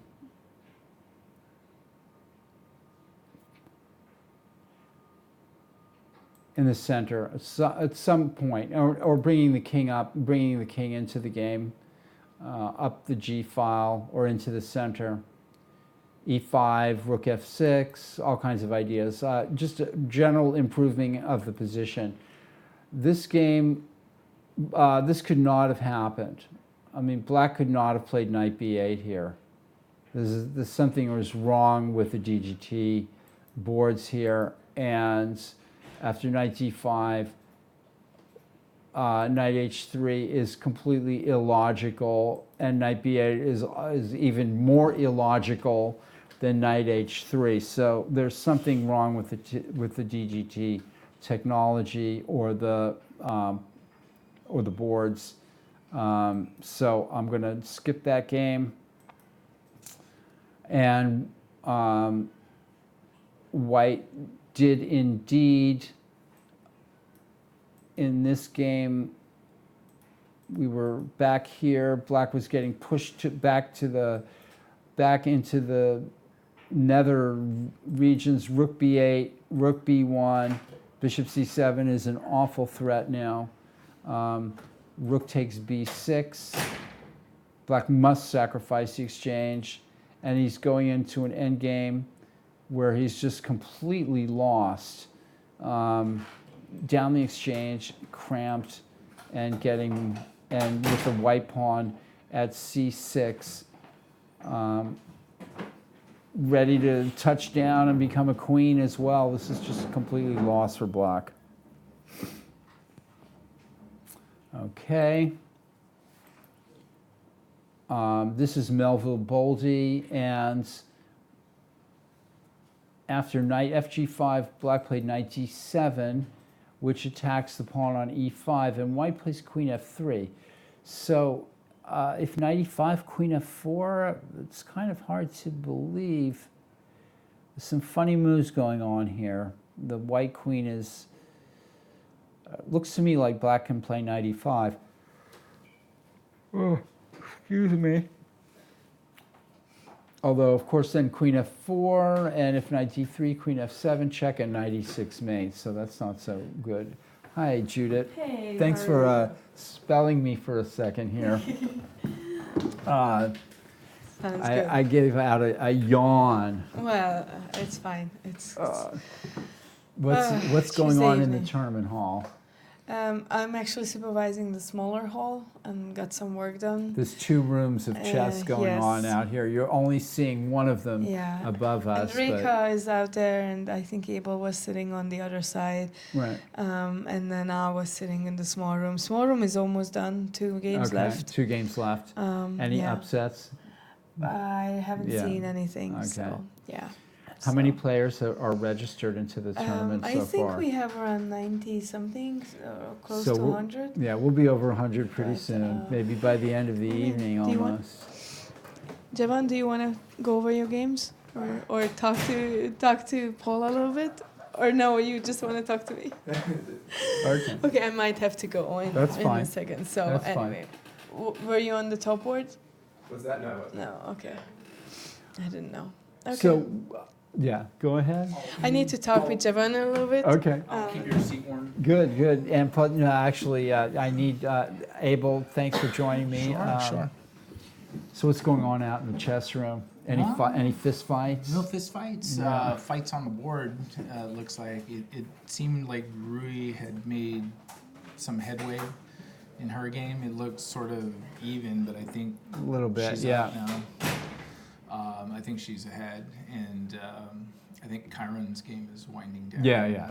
He's definitely winning. So yeah.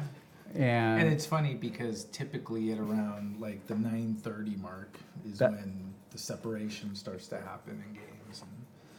And, is it 9:30? at 9:30 when you start seeing the small little advantage start turning into Yeah, we're in the something last bigger. hour or hour and 45 minutes of our broadcast here. And then like around 10 o'clock there's 10 12 games left, and then in a span of between 10:15 and 10:30 everything starts coming to an end.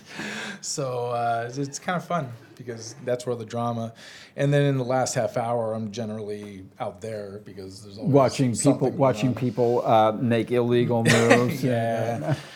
Make their illegal moves, It's not that bad, actually. push the pawn to the 8th rank and not put a piece on there and hit the clock. So yeah. So Ethan Bolte, the threat is queen f7 check, and knight takes e6 mate. And it's a little bit awkward for black. The queen at b2. Now there's also the threat of rook b1 winning the queen, straight up, rook fb1.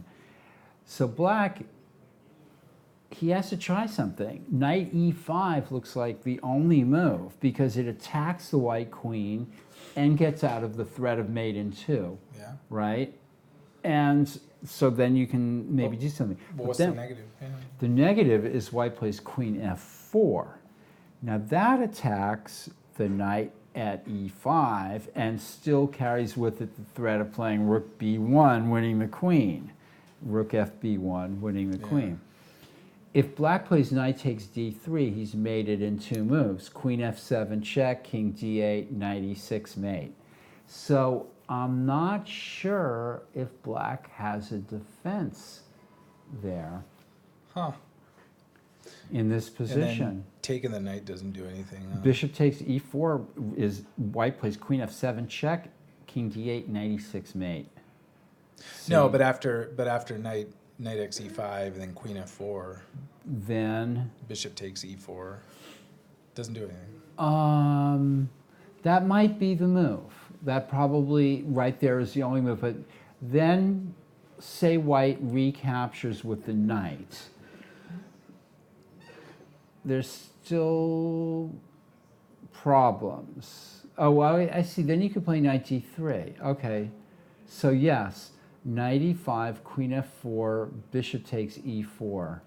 Right. That might be the. Then white, I guess, is going to play bishop e4, and that threatens the knight at e5, and it threatens. It's true the queen Oh, won't yeah, be yeah. lost, but the threat of rook b1 and taking on b7 is strong too. Yeah. It's a difficult position for black. He Yeah, a has lot to of be pressure. careful here. Yeah, the knight does not look good on c8. Hey, I that's was for going to sure. ask you. Let's look at this. How many of these players were playing in the match versus Marshall? Yeah, so we got 1, 2, 3, 4, 5,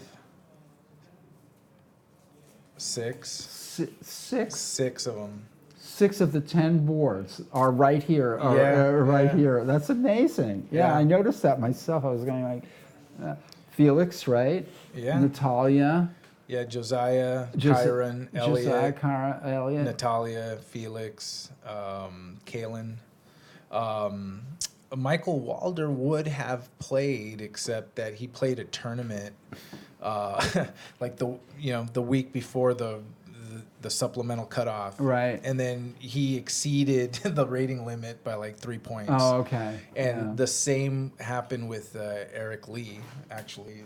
We can reveal all. Right, yeah. Eric Lee was actually and accepted to be part of that match, but then he played that same tournament, and then he crossed 2,300 by like 4 or 5 points. So then he became ineligible. Right. To do that. So yeah. So 6 that played the Marshall match, but there's actually 8 that would have been a part of it. Right. So And I can imagine a lot of these players playing for us. I mean, there are regular. actually, you know, Natalia is the one that ended up playing for us in place of Eric. Because he had crossed 2,300. Okay. And then she was fantastic. I think she scored 1.5 out of 2 Against John Jacobs. Yeah. So Yes. she really came through. Yeah. And we're planning our next match Already? right now. Yeah. Against. Yeah, we have a couple of things. Really? We've actually connected with one club already, which they've agreed to do it. Is it top secret? They've been really busy lately, and so now it's kind of easing up. So we still need to follow up with starting to organize it, but they want to do it. Mm-hmm. And then we actually have another club that's international that reached out wanting to play, and so we've connected with them. Actually, we have to establish a phone call to discuss some of the details, but the time difference is something we're trying to work out. So one club here in the States that's well known, one club international. Exciting stuff. Great stuff. And we'll have both of those this year for sure. With commentary and GGT boards. Of course, and actually, I know Marshall wants to do it again. And I'm sure we'll do it again. I wouldn't be surprised if we're able to organize all 3 of those matches this year at different points. That's fantastic. Yeah. Yeah. So, it's the will is there from all sides. So it's just getting the right The day and word time. chess club is taking on a whole new meaning now. Yeah, like and it's I'm kinda becoming glad. this thing that's existing as a brick and mortar operation, and also like out there on the internet with these matches and it almost seems like broadcasts for a while it was sort of losing its essence of whether it even mattered, right? Because with the rise of online things and what have you, and a lot of stuff online going on. So I'm glad we're able to sort of marry the online experience with the brick and mortar. This is like what Andy Warhol said. Everybody's famous for 5 minutes or whatever. I mean, we're giving club players they're right now being scrutinized. and all these names, like everyone here deserves it. I mean, everyone here is someone that comes to the club week in and week out. They've been doing it for several years. At a high level, they care very deeply about their chess and the community and playing with others. And now these are names that people can view at home and chat about and comment about. And yeah. I think what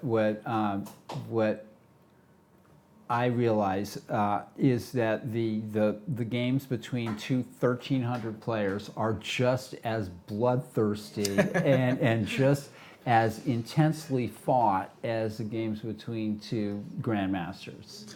I've seen that. I've talked to these players, especially when they come in here. And I think Kyron just finished, so I'm gonna see if I can go get him. Sure. And then bring him in here. Sure, that'd be great. But I mean, the chess club, alive and well in San Francisco. Okay. All right. That was Chess Room Director Abel Tolomentes telling us like it is. And we're going to be joined in a minute by Aiko, Hadari, and Kyron Griffith. We need a couple of chairs, and these guys who just finished the game on board 2. And I had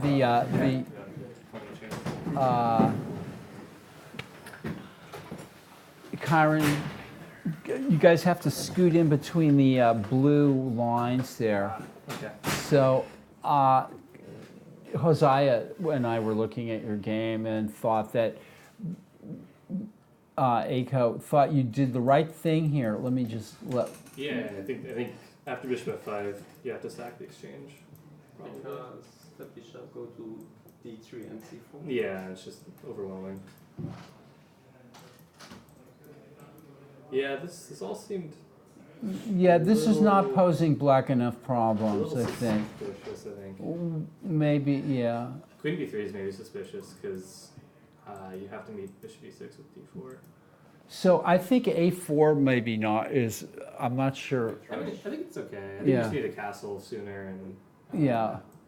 I think queen b3 just kind of helps black because bishop e6 is. Now I'm starting d4, so you have to. White has to play d4. Yeah. And can I play b5 now? Or no? Let's play knight a5 and go to c4 maybe.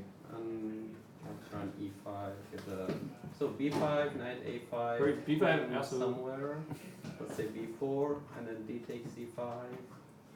Yeah, maybe b5 is a better try. I'm not totally sure. I might play knight a5 then like knight e4 or something like that. Yeah, just It depends where the queen goes. b4. So Uh, b5, oh, knight if you go to a5, b4. queen b4. I might play bishop f8 there. I mean, on Actually- b5, on b5, black could even play maybe knight d4. I mean, the position is just volatile, and black has alternatives here Maybe, that that are yeah, that's that an are idea. that are risky, possible. But I think b5, knight a5, queen b4, then bishop f8, and your queen has to go. There to you b2. go. Yeah, that's a simple alternative. I think white needs to be castle, but also, yeah, Yeah. and he did, and so But here black has no problems at all. yeah, There's actually that was a good move. Bishop e3. Yeah, Yeah. I was thinking about bishop g5, bishop e3, and rook somewhere, and I thought it's the only way to go. If for you it. move the rook, then he's just gonna play bishop d3 and bishop c4 or Yeah. something. It's gonna be, Yeah, bishop e3 is annoying. yeah. So the question is, I think Is that rook c8 good move? no. or- I think you should play queen d7. yeah, let's look at black. This is a very, yeah. So queen d7, and then if knight d5, Then knight d5, and I think queen d5 is the echo for white. I see. Because if bishop d5, rook a d8, is that right? Yeah. And then if bishop c4, pawn to Pawn b5, b5, yeah. yeah, and then you can take on Yeah, d4 yeah. maybe. Similar as to what happens in Yeah. the game probably. No, queen d7 was definitely the way to go. Okay, Rook c8 was, neither here nor there maybe. and then yeah, rook c7 is also bad. I should just go queen d7 here. Okay, Yeah, rook c7 is silly. Yeah, b5 is a good move. and now white should play b6. I was thinking about it, I wasn't sure. So Because b6, then you rook, can, d7, and then bishop comes goes back, Bishop goes where? c4? No. maybe just back to f3.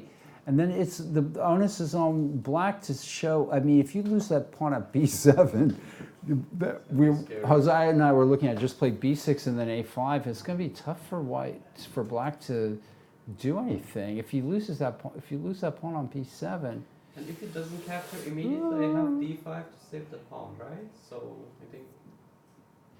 So b6. Yeah, it's a good like, point. Yeah, rook b6 is definitely better. bishop somewhere. b6, If you do rook not d7, bishop back on this Bishop diagonal. I'm going to play d5 if I have to protect the pawn, or just leave it. I mean, it is Well, okay 'cause- if you can take on b7, Even then better. probably, yeah, you When can I lose the pawn on. sacrificed that exchange, I thought that See- d4 would be a target while he's capturing d7. I can capture d7. So maybe, I'm, Josiah pointed this out, b6 move, Yeah, I think that's a better try. yeah. I don't think black is in danger of losing. but- No, I No, agree. no. It seems- But this now, I think white is in danger of losing, and winning this a pawn for this is, maybe this is technically winning already for yeah, black. I I think it might be, I think it's with the extra rook on the board too, Yeah. right, Right, creating I the, exchange the rooks first before capturing e6. rook Rook d1, d1, rook d7. rook d4. Possibly, yeah. Possibly, even yeah. better, but, Better. Maybe, mm-hmm. Yeah, the Right, two we rooks should are avoid that. potent because they can play on the F file to pressure F2 on the, yeah, Yeah. yeah. My I mistake agree. was I thought I should not exchange the rooks, but Yeah, I later think regret exchange the that. rook is the way to go. And then here, if I could have avoid exchange the bishop, if you go back two moves, Oh, okay. rather than bishop takes c4, I was thinking I can play bishop a6, and I thought I'm okay, but then I realized you have rook c3. Yeah, yeah, yeah. Otherwise, yeah, if you capture, at least the queen is not that centralized, I might be able to hold on for a moment. Yeah, rook c3 is probably the way to go. Yeah. So then you can play like queen b4. Oh, do I? Yeah, well, this is tough for, this is going to be, But yeah, I think. I already think this now is winning struggle. for, maybe winning for black. What do you Even think? if I don't blunder that pawn? There might be. Yeah. You could like, I don't know. It'd be interesting to see if a computer can fortress this, but I think practically it's nearly impossible to defend, even if you don't blunder the pawn, because. Well, I thought the king. Oh, can't hear. Okay, folks. Okay. We're looking at this game, and yeah, with FIDE master Karen Griffith and Eiko Haderi, their game just finished. So I thought I can build a fortress by queen, let's say f3, bishop b5, rook f1. Yeah, And but then- so my idea is if you skip forward a few moves. Yeah, let's keep moving. Yeah, queen e2, queen f3. I thought my king is on g2 before playing See, this. okay, first of all, h4 Is not good. definitely wrong. I Okay, mean, so king g2 and wait. I mean, I'm gonna play h5 at some point. So yeah, you might, so you he's might gonna have to. might Yeah, to. but at least. But maybe not this quickly. But see, it seems to me that black can play like rook f6 That's or what I rook mean, yeah. f5, and with Yeah. attacks this way and this way. So yeah, the It's d8 rook's go- going to f6, and then Yeah. I'm gonna play h5, and maybe, like, I think white has to put the queen on g2 and just like try to hope nothing breaks. But Yeah. Wow. I totally misevaluated. I thought that, for some reason, I thought a couple of rooks are exchanged. And if you imagine this position without those rook, I thought h4, h5, make him Yeah, a bit busy maybe. on the king. Yeah, maybe without a pair of rooks, Yeah. it would be much more difficult for black. But because the rooks are on, Now it there's is. going to be Yeah. lateral attacks Yeah. as well as. but even with the pair of rooks created, I can infiltrate the back rank. Like I'll go like Yeah, I saw that, Yeah, and then I that's go like thought, rook a1, queen c1, and That's then true, too. still. I thought the still king That's will be true. on That's h1 true. safe, but then I might have perpetual if you bring both pieces to the back rank. I Maybe, might be able to maybe. create This is- something. This is lost, I think, okay, even queen- without this blunder. Okay. Yeah. Yeah. So after queen g2, I was just gonna play like rook d6 to f6. Yeah, it's so queen g2, rook d6, rook f6, and then white is pretty tied up. How would you proceed from there? I mean, you might eventually have to push h5 and g5. That's. I mean, you could fiddle around and try to, induce a blunder or something, but Yeah, actually, if I just put a rook on f6 and put rook f to f3. right, I don't and know then how you'll you be defend threatening rook g3. Right, and then if your king moves, I can go like queen f5. Yeah, and then, I'll bet you this has all been I think- seen before. Yeah, yeah, I think I win the f2 pawn. I think so. Yeah, yeah. Yeah, but yeah, I'm not at all sure. So, as folks winning back home, back this is an with elementary d6. tactic, and so this is completely, yeah. Yeah. This just eventually, black figured a way, and this was, yeah, okay.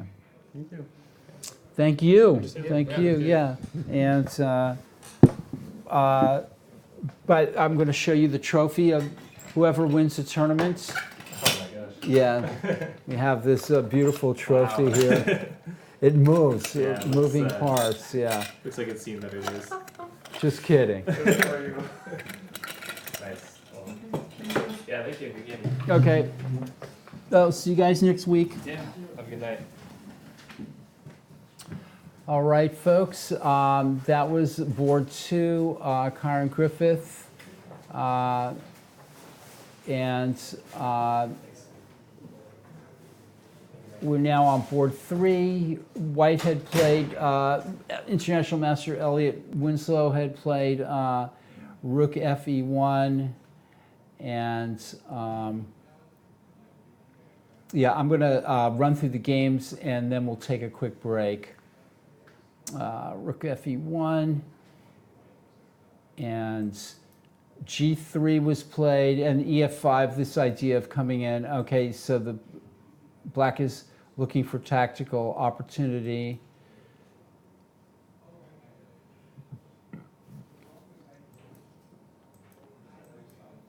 There's a very strong, and if black has to do this, this is, white plays F6. That could be a refinement. Black is thinking here. He's down to 1 minute. It doesn't look good for black here. Okay. That was board 3. Board 4, white's playing for a draw here. A little bit positionally, the material's even and there's bishops of opposite colors, but black has a kind of a strong attacking stance here and passive white pieces that are all now clustered on the second rank. Sotokova-Lehmann, this is going, I think this is relatively, I'm not sure why white plays H4 here, but we're in a knight ending where white is a clear pawn up. Maybe knight G2 and knight F4 is the idea here. White should be winning this, I think. Nothing much has happened there. We don't know what was going on in this game. Some illegal moves by the GGT board. Here's Walter finishing up his game. This game was a one-sided game the whole way. Bishop, let's see how the game finished. Black played G5. White simply took, infiltrated on the 7th rank, and that just dropped another pawn. And black is going nowhere with this move, knight G4 and F4. Numerous ways to win the game probably. C7, black just resigned. Rook B8 is coming up. And then another black catastrophic loss there. That was really a well-played game by white, but black was not, probably had an off day here. This game, what happened after Queen F3 is anybody's guess. Black is still thinking what to do after Queen F3.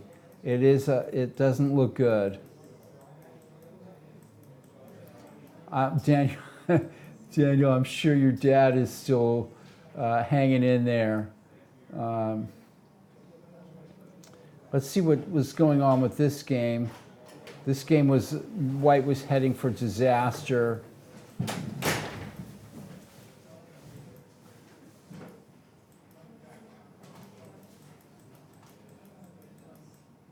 And it's only a matter of time before white succumbs here.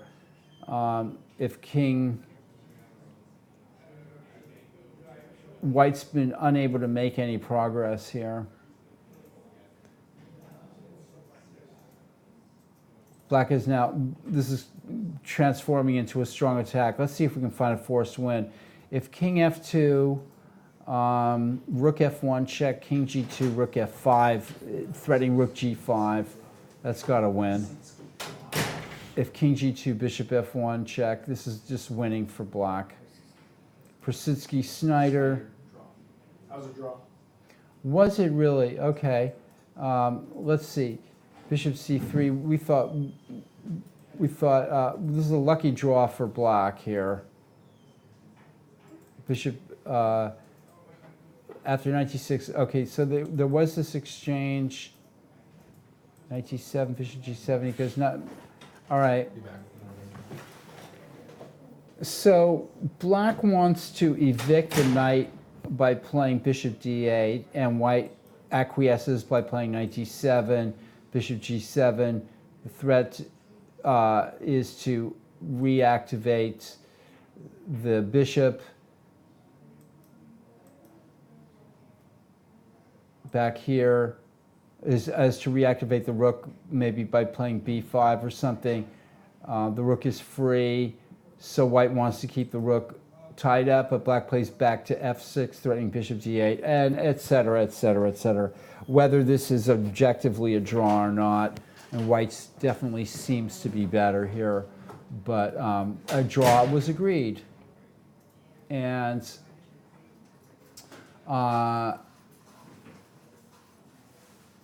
let's see how this game finished up. After f6, apparently that was it. Black resigned, or else lost on time. It looks like he resigned. Okay, board 4.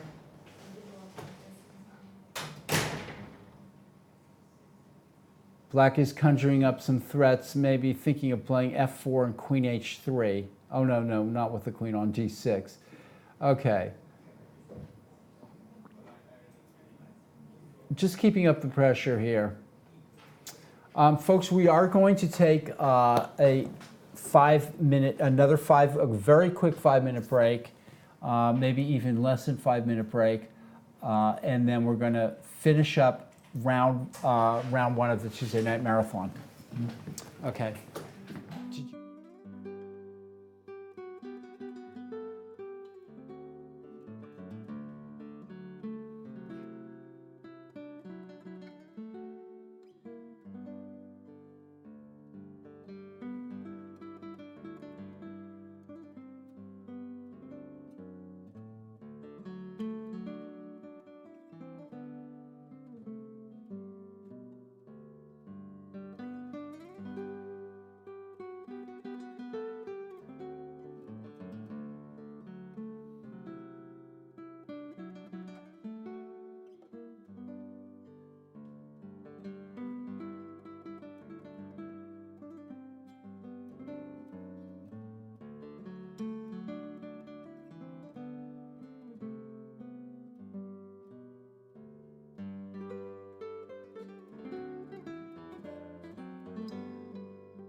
Okay, folks, we're back. The Tuesday Night Marathon, round one of the Max Wilkerson Tuesday Night Marathon. We're winding up the games. The top three boards have finished without much surprises, with FIDE Master Stearman winning, FIDE Master Griffith winning, and International Master Elliot Winslow winning. And now we have on board 4 Master Ruyang Yan. How old is she, Judith? I think she's around 12 or She's so. around 12. Yeah, well, she's Judith Starry here sitting with me. Yeah, I think she's around 12 or so. One of a bunch of some really talented kids that are playing chess around here. And I know she is actually the top of her age group, because last time her age group. I looked it up. So We have all these wonderful talents here, including Stearman, who is 2 IM norms now. yeah, he should really. He's probably one that's with a high rating. That's not an I'm going IM to say yet. this once, but I'm glad I beat him on his way up. Yes, yes. I know Abel has those coughs too. So Okay. Here's Sodakova versus Lehman, and this is Nicholas Wang will be. okay. So actually, okay, yeah. because he beat Jason, and that's Yeah. sort of kind of an upset. yeah. That's I fine. have a soft spot for Jason Okay. because he's been a long time friend. But no, that's Yeah. come on in. Nicholas Wang? So Yeah. have you ever been Oh, here okay. before? Hi, Nicholas. Yes. Okay. Yeah, I remember. You've sat with me before, right?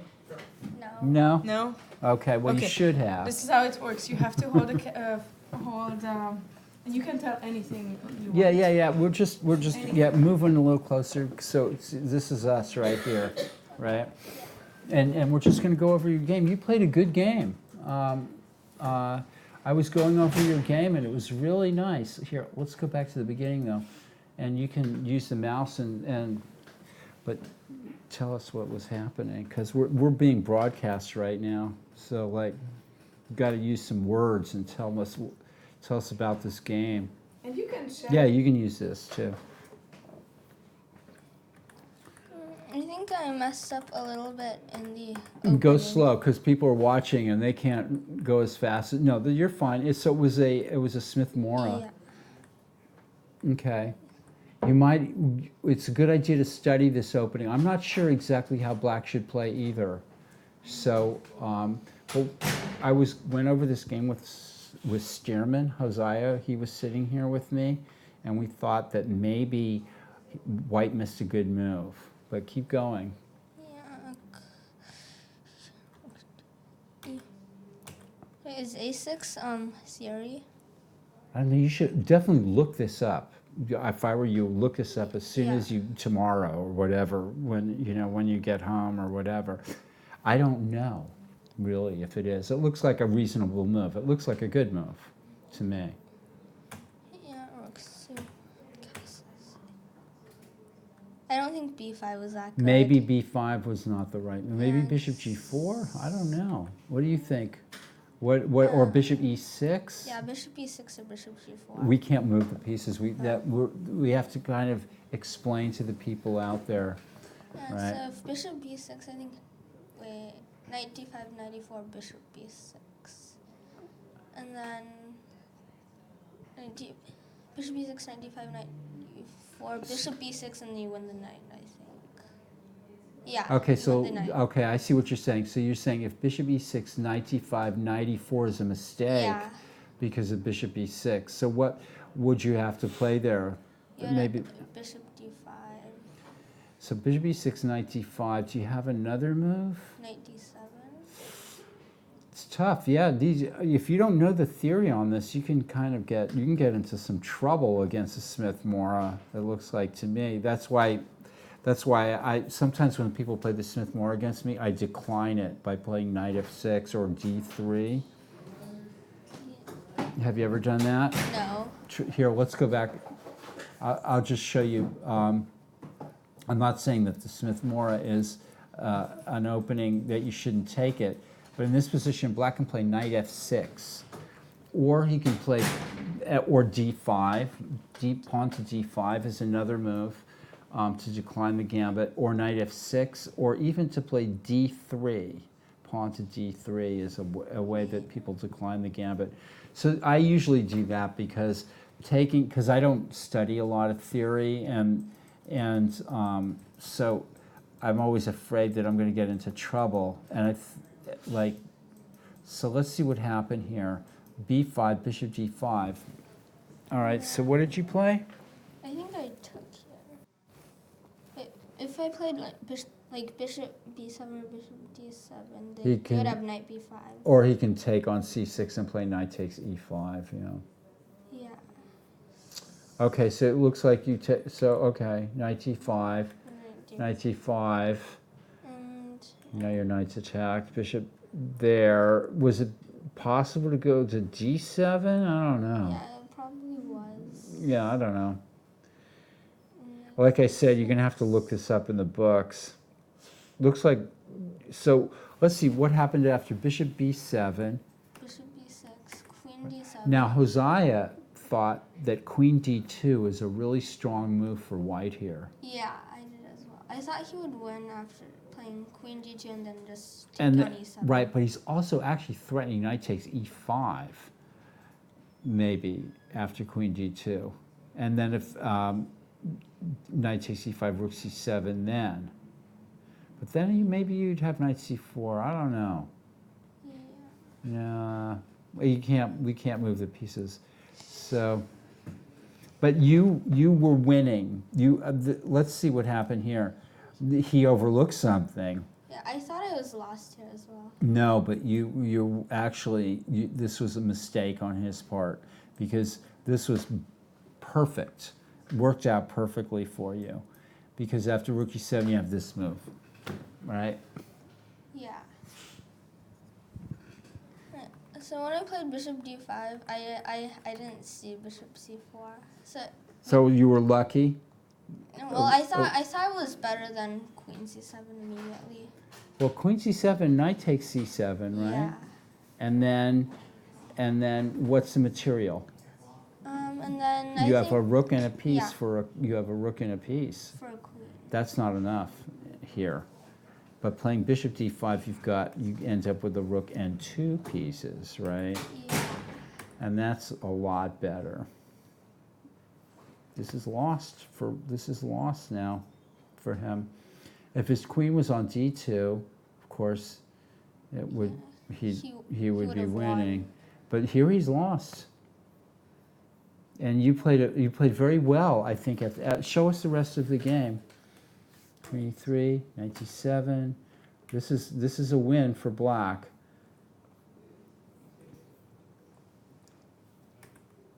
He was threatening mate in one, and you found a really nice tactic here too. Queen f3, boom. Yeah.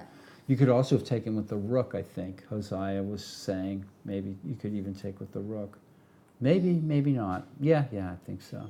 Rook c1, But f5. this is just, he's just thrashing around, getting, and that was a good move too. Bishop f6, bishop e2. So you were seeing all the tactics, which is really cool. So then what happened? Yeah, I missed a win at one point. You did? Show me. Yeah. Here, rook d2. I think I had bishop h6. Uh-huh.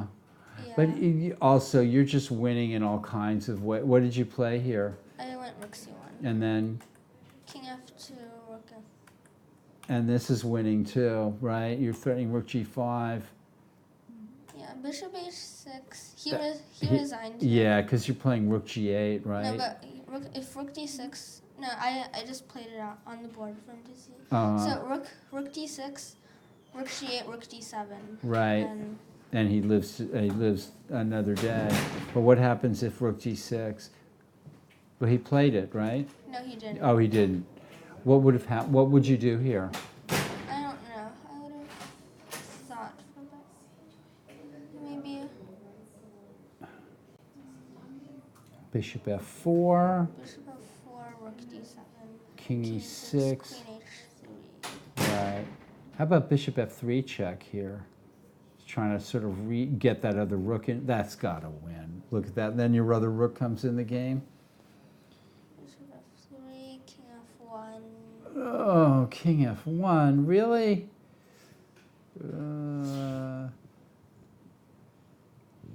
With a rook and two bishops, I think this is you're gonna have a win here. Maybe not completely forced, but how about Bishop F1 check? Bishop F1. King H1. King. I'm trying to find the forced win here. I think there's probably a forced win. Yeah. You played a good game. Yeah. Congratulations. Are you going to win the tournament? Yeah. All right. Yeah. That's good. Yeah. Well, I mean, why not? It's a wide open field. You've got, this. Just take it one game at a time. One game at a time. You've got a lot of strong players in your, and you've already beaten.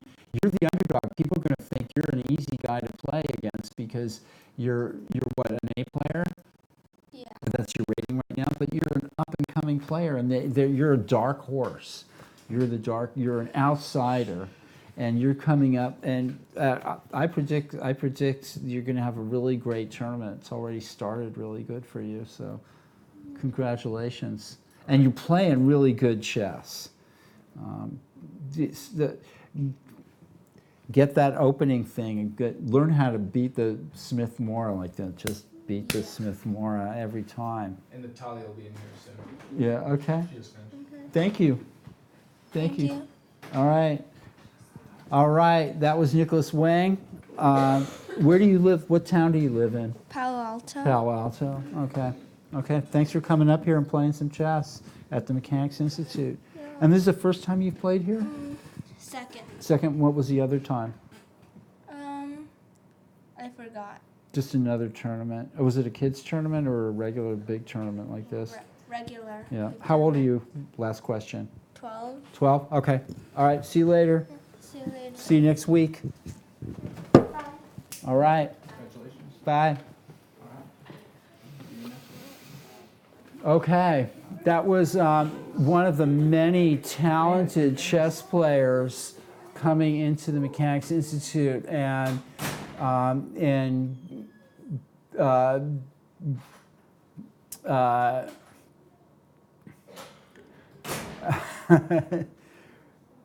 Smith-Morra Apostate. Yeah. That's right. That's right. Okay, here comes Natalia. I hope. Yeah, she got to get her stuff. Okay. So let's take a look at some of these other games that have finished. Clarence will be in here also. Okay. Alexander Ivanov won his game against Felix. Okay, we don't know how this game. Oh, he did play Rook A D8, and the game, and that was it. I'm not sure what Felix was thinking about this game. A very easy win for Alexander Ivanov. And we have Kalen Melville still playing. He's found this move, Queen C3, if Knight C3, Bishop F3, but boom. Okay, come on and down, everybody. Coming to it. Okay, Clarence, come and sit down. Here, you can sit here. Natalia can sit here. It's 2 times. Is this the second time The second time we played it, yeah. And what was the result the first time? Same result. Okay. But I had white. This is the same kind of a. Clarence, can you move in a little bit? Actually, let's get this brown chair here. Yeah, bring the brown chair smaller. This chair, we should throw that chair away. Yeah. Okay. Wow, yeah, Queen C3 is a good move. Like first when I stopped by the game, and I saw the Queen's fat. That's a nice move I mean, yeah, to find. Rook but F8. there is no any other move, so it's like So, easy to find. Well, right? this is another game in progress here. So Right. after Rook F8, maybe White should play. Yeah, that's true. Right, I think the white is totally winning here. But It looks like it. This is Melville versus Boldy. On the first glance, I mean, it's Scoot in a little bit more, Clarence, so we can easy see to your find smiling because there face. is no any other move, right? So it's like Yeah, it's kind of easy Queen to find. C3. All right, so but this is not the game we're here to look at. We're here to look at Sodakova versus Lehman. Oh. Thank you. Oh, Thank thank you. you. You're welcome. I can't remember all these things all the time. I know. Okay. All right. So without This is microphones, there's no- Sodakova versus Lehman. And did you guys play in the last tournament? Yes, Yeah. we did. First, was it And, the first round? I think. Right. Okay. Yeah, and I it was this. catapulted her all the way to the final round, and then she missed a good move. Okay. So, Clarence, I don't think G5 is a good move here. I'm not sure This what is the the same theory way. is. The same way it started last yeah, time. it started last time, Except and now for I she remember buried. that I need to take on D5. Okay. Yeah. And then, kind of, Okay. my memory is like. Right. I know But this Black isn't is great, but I Black remember has her some saying she development. doesn't study this stuff. So. Well, once you play something, then you should look it up. Right. I looked it up briefly. Right. I know that I need to take on D5. All right. So I'm not going to go over the niceties of the what could have or should Yeah, there are have. too many options here. I There's a kind lot of of was like, Yeah. puzzled, like what two options Well, to choose. I was expecting bishop takes d5 followed by knight c3, queen d6, and I can get to b5. But that gives away the white squared bishop, so I figured you wouldn't do that. Yeah. I don't think anything's wrong with rook takes e4 here Well, either. bishop f5. Well, I mean, still, white's so just a pawn I I have. can Nobody's just. loses the tempo for taking a pawn. I Yeah. get some compensation. I don't know. This is not a Yeah. gambit I approve of. This is another way for white to play. It just looks Yeah. better for white. I still thought I had slight compensation here. Yeah. Slight. Like Slight. here, Maybe not enough, but slight to keep the activity. I should have like instead of queen. That was a good move. I was like considering knight e5. I mean, after you played next move f5, I was considering for a while knight e5. Then it would have been a blunder. I was hoping yeah. for that. Yeah. That's why. because the queen's yeah, up. you, like, Yeah. you were inviting me to go Yeah, like knight yeah, e5, and which is like a good move. And then Yeah. I was Right. considering for like a few Knight takes, rook minutes. takes, queen takes, and Yeah. you can't capture. Yeah. This is, And probably Okay. instead of queen d3, I should have played h3 right away. So because it's kind of, I mean, well, h3. Yeah, went that's a away. little bit okay. So this Yeah, we still wind up this with endgame is definitely better for white. I mean, with an extra yeah, the extra pawn. pawn and not right, but And- the much pawn is com- doubled. No, the extra pawn is Oh, on yeah, the on that queen side, side, yeah, right? yeah. So Yeah, it's not double. We're not yeah. and you the- don't have much counterplay. So Right.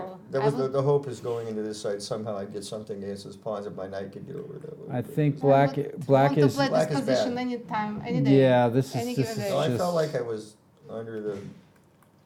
I mean, under fire. instead of Now they were being of careful here because of yeah, d5. yeah, you saw it. I thought maybe instead of knight d2, if you go back one move,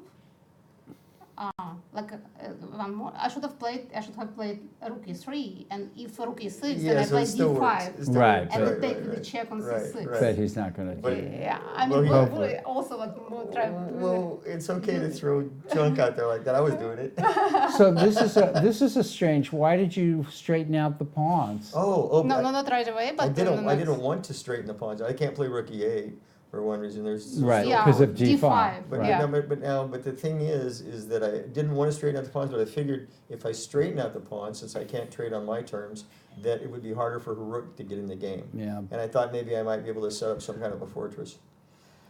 Yeah, but this That's is just for this them. is just this is Yeah, like this is just this an is extra Yeah, bad. E4. It's right now. She's clearly way better. She's winning. So, but I still have to make it somewhat of a challenge.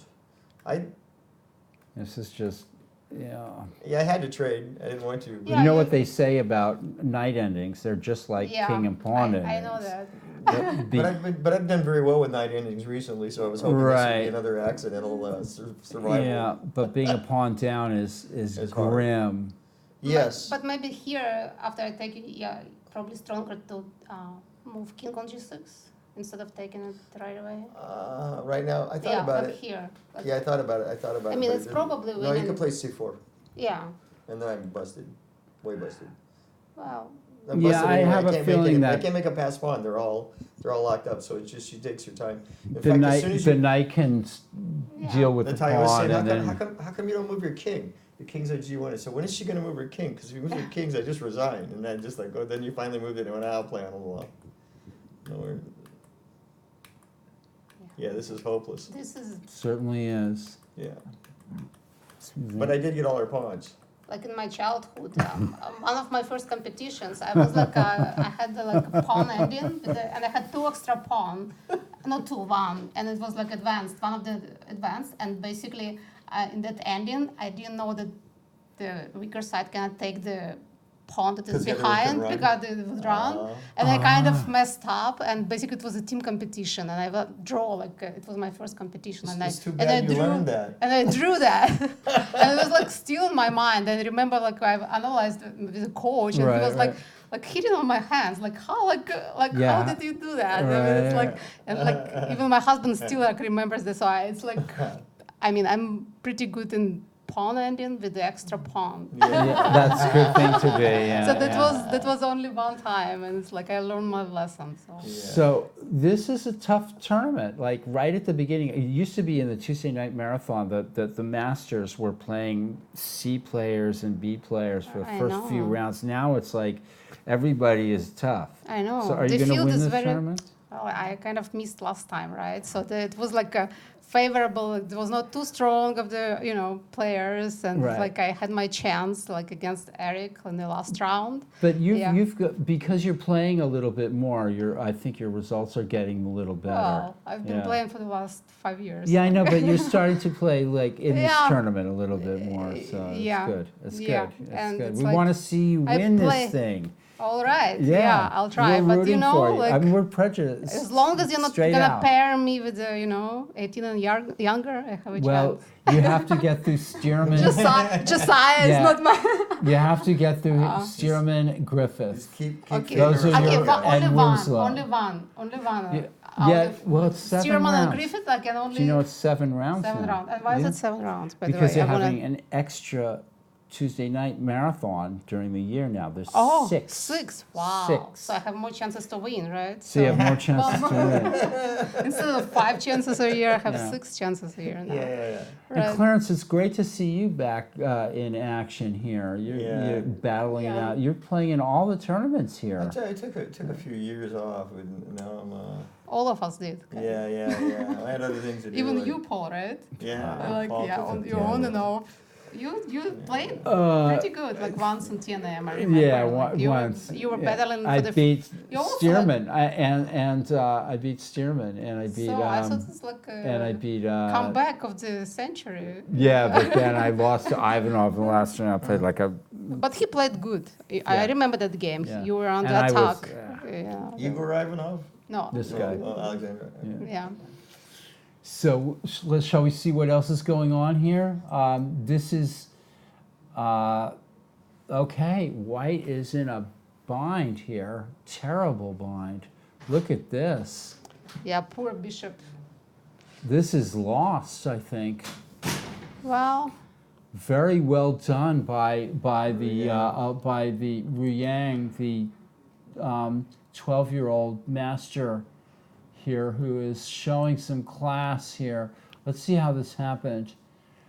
White is under a lot of pressure here. B4 lost the B pawn. Let's go back a couple of moves. Yeah. The bishop is This way is too. just a very I mean, the difficult. bishop and the rook Yeah. is all very passive. You know, Yeah. all the pieces are very passive. This so is there's no- this might be lost. I mean, or close to it. It's just sort of waiting for the axe to fall Pretty long almost. time. Yeah. Is there a way to just to stay? You know, not to lose any material, just to Well, do like just repeat moves. Like Yeah, I don't But- know. Yeah, maybe. But black is going to try to get in with E3 or F4 or something. Let's see what happened. Queen C4, Queen E5, more central. And that lost a pawn. That can't be good, right? Black now feels a lot better once Yeah. she's a pawn ahead In and addition doesn't have to worry yeah. about the queen side anymore. And white's thrashing around here. Oh, I was thinking rook d2 might have been better. Okay, so this endgame is not going to be easy for white, but it's probably the best that he can do. Well, maybe we should. And now the check. bishop should come back to F1. Look at this. This Right. is, yeah, this is nuts. Well, you know, this is bad. Oh, yeah. Just one move can make all the difference, right? Probably it was too passive. Maybe anyway. 2 moves. So You in know. this position here, White plays king F1, but should just obviously play bishop F1, although it's still very difficult. Very difficult. But it's like different color bishops, right? There are some chances. As long, yeah, he should Yeah. have played like bishop f1 and Right. bishop c4 and just try to, Right. you know. Back when there was a queen c8 check, let's see, how many queen c8 was it? Yeah. To there, instead of queen c8. Now right now instead of the other check. Wait a So minute. No. g6. she's Now how about rook d2? bringing the rook in. Oh, I guess he just brings a rook over or something like that. Yeah, that I was can thinking be- try to get the rook in. down Maybe there. E3 and if rook D7, bishop E7. That's impossible. I was looking at some chance anyway. No, probably There's rook chance. d4. Yeah, it's All right. bad. It's So all bad. anyway, we're here and White plays F3 and that loses a Oh. piece. That loses a piece. That loses more than a piece. Then rook g1. Oh, rook G1 is mate. It just happened. Well called. well called. Yeah.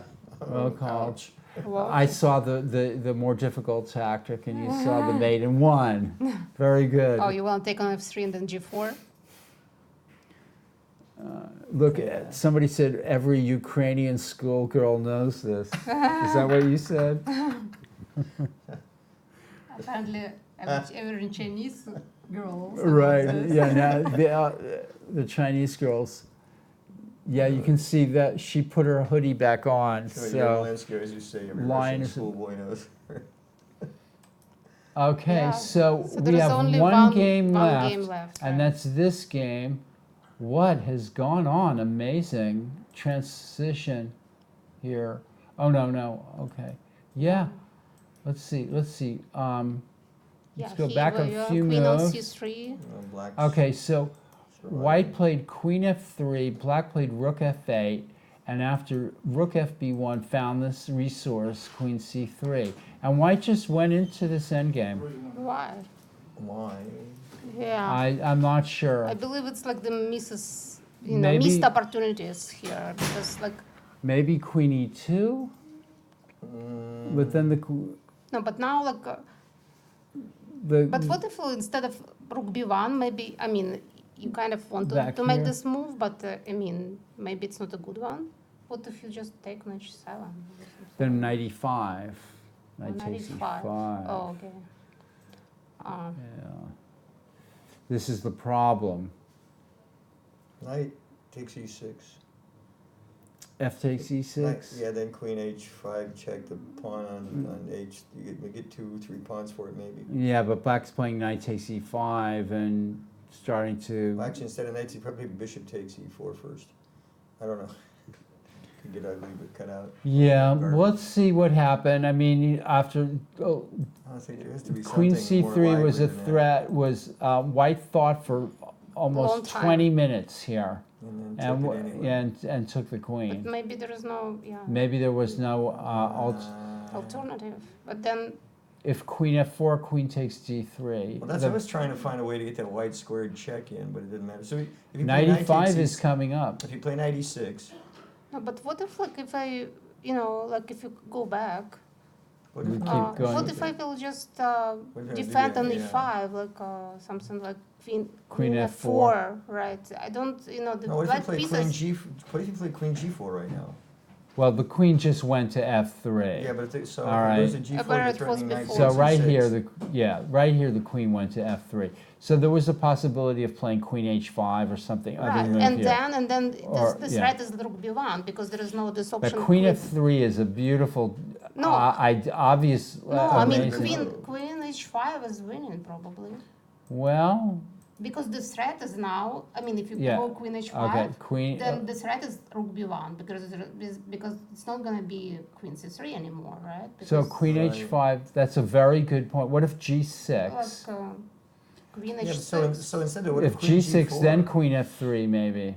What if queen g4 though? Oh no, but queen h5, it's like knight on e5, knight takes on e5. See, if queen g4 looks like the threat is Then knight rook takes e6. b1. Then rook what? b1. b1. Yeah, so basically you go g6, queen h6, and Then you have And then the threat is, queen g7. well, And the threat is follow always that. rook b1. That's the big threat. Black has Yeah. to deal with that. right. So maybe So- queen h5 is the right move. Yeah, Yeah, it's the winning move. So I think it basically- might be. Yeah, it feels like even though black has 2 extra pawns, but it feels like it's totally losing position because all the pieces are like on the backhand. All right, so queen f3 is tempting though, but black But finds this this is- amazing I mean, there's defense. not. Let's Otherwise, see. you need to resign right away, right? Let's see what happens. Yeah. White goes this way as a pawn down So yeah. after Doesn't this. have the bishop. And black is consolidating here and exchanging. It's like white's going to his doom here with bishop Okay. h3 as well. I put my money on black. this is yeah. Yeah. White. This But has it not was like been. a game of missed opportunity. Yeah, Uh-huh. I think so. I think so. Discouraged. White's discouraged here. And they played, I believe they played, the white played good, and they just sacrificed Very few pawns well, and for yeah. the active pieces. And now is losing, I think. Yeah. Amazing. That's unfortunate, but Well, I'll return your microphone. Okay, thanks for joining me, Clarence. yeah. And you're welcome to sit for another minute if you want. The game to tie it? Yeah, thank you, Good luck thank there. you. Okay, so this game ends in a checkmate, and we have one more game left. Kayla Melville versus Ethan Boldy in the first round of the Tuesday Night Marathon. This is a relatively should be Yeah, winning now for black. it's I the think technical- pick up a pawn on the and white's trying to play some cheapo with knight takes e6, which black avoided. Is knight c4 just going to win that pawn or come close to it? Yeah. It's unfortunate, but you know, it's chess. This is chess. Yeah. So, that's, you know, all these active pieces before, and you know, are you going to play in all 6 tournaments? All 6 Tuesday night marathon tournaments, six maybe? yeah, probably. Yeah. Is your husband ever think of coming down here and playing in a Tuesday night tournament? Maybe. Yeah, he said I'm trying to convince him to play, but it's difficult because he's like, oh, okay. There's well, some competition, There is, yeah. and he hasn't played in a while, so I it know, might be might be a little rusty. might be rough. but he's a very strong player, so I know, but he said if I come back and lose, then I will quit my job and gonna study Right. chess all the time. So right, okay. so he's taking it very seriously. Yeah, no, and I understand that. Yeah. You understand that? I mean, Yeah. like kind of because You once you've been on a certain Competitive. level and competitive, it's hard to. I've seen it happen. Yeah. But then there's people like Elliot, and there's other players too that just keep playing. And, Right. and Once it's- you are into it, like even for me, like I had a big break, but, Right. Because I kind of in chess, you need to be in it. If you're not, studying, you're not following the game, And so that's you're me. kind of out it's of hard. it. It's hard to come back. But Right. you need to, I just came back and now I kind of, enjoy it. Yeah. Even though after some losses, I have a hard And time. your results just can't be the same. I mean, we look at all the top players from 20 years ago in the United States, and they're all, the ones that still play, they're not the best players now. There's just no That's way why, that, like these youngsters. Yeah, it's the youngsters that, and so that's the way of the world, right? I know. Yeah, I the know. kids take over. We still have a few games left in the Tuesday night marathon, not just the top board. I think maybe there's another game or two going on in the probably. I can't see because it's small, but the tournament's pretty much over. And The first round. yeah, the first round of the Max Wilkerson Memorial Tuesday Night Marathon, And this is the last game to finish. And black is going into what looks like a technically one endgame here, although it could, you know, there's always tricks here. Yeah, because of the pawns on the white. And now look, bishop squares. e8 is Yeah. coming. Has black made? Has this gotten Yeah, a he needs to little go difficult? king d8, right, to defend the e8 square. But then you have the knight and the knight trying to win alone. Right, Versus all of a sudden, all your pawns on the white squares, right, bad, look yeah. bad, and they cannot really move. I guess, let's see. King g8, king g2, knight g4. And then if bishop a4, b5, and then you bring the king back up. Right? Right. What? What? Are they repeating? Uh-oh. What? Something's happened. Yeah, I believe it's, yeah. The game is over somehow. Or is it? Or it's being reset. Oh, okay, so here we are. I'm not sure where we are. King d2. All right, so, oh, he can't. The king was in check. I see. Oh. He couldn't play there. Did he really make an illegal move? Oh my gosh. That would be king g2, knight g4. And now, Oh, now the b5 square is like, he cannot go bishop b5.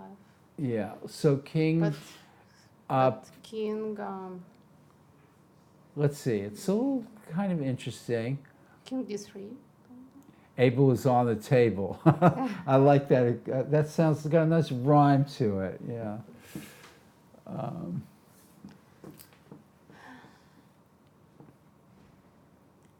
So king d3, knight c6, and then you have to finesse somehow the position. I think this should be winning for black here.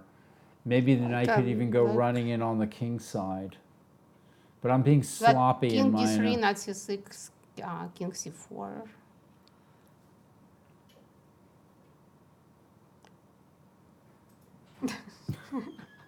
I don't know. I Let's mean, see. because you, all of a sudden your bishop is active. And Let your king them is figure active. it out. Right, yeah. If, you know, if like no... like, Maybe king d3. Yeah, you want the black king wants to go to c6, not the white black knight. So let's figure out how we can do that. King d3, knight b3, bishop b5, and you have that annoying possibility of playing bishop it means e8 you again. cannot centralize your king, right? So Yeah. it's like, yeah, it might be A drawing. little awkward for. I still somehow think this should be a win for black, but it's a little awkward. Thanks for pointing out that his king was in check. Okay, it's late. Yeah, and both are. we're tired, so it's like, Right. we got the idea right, so the execution was not right.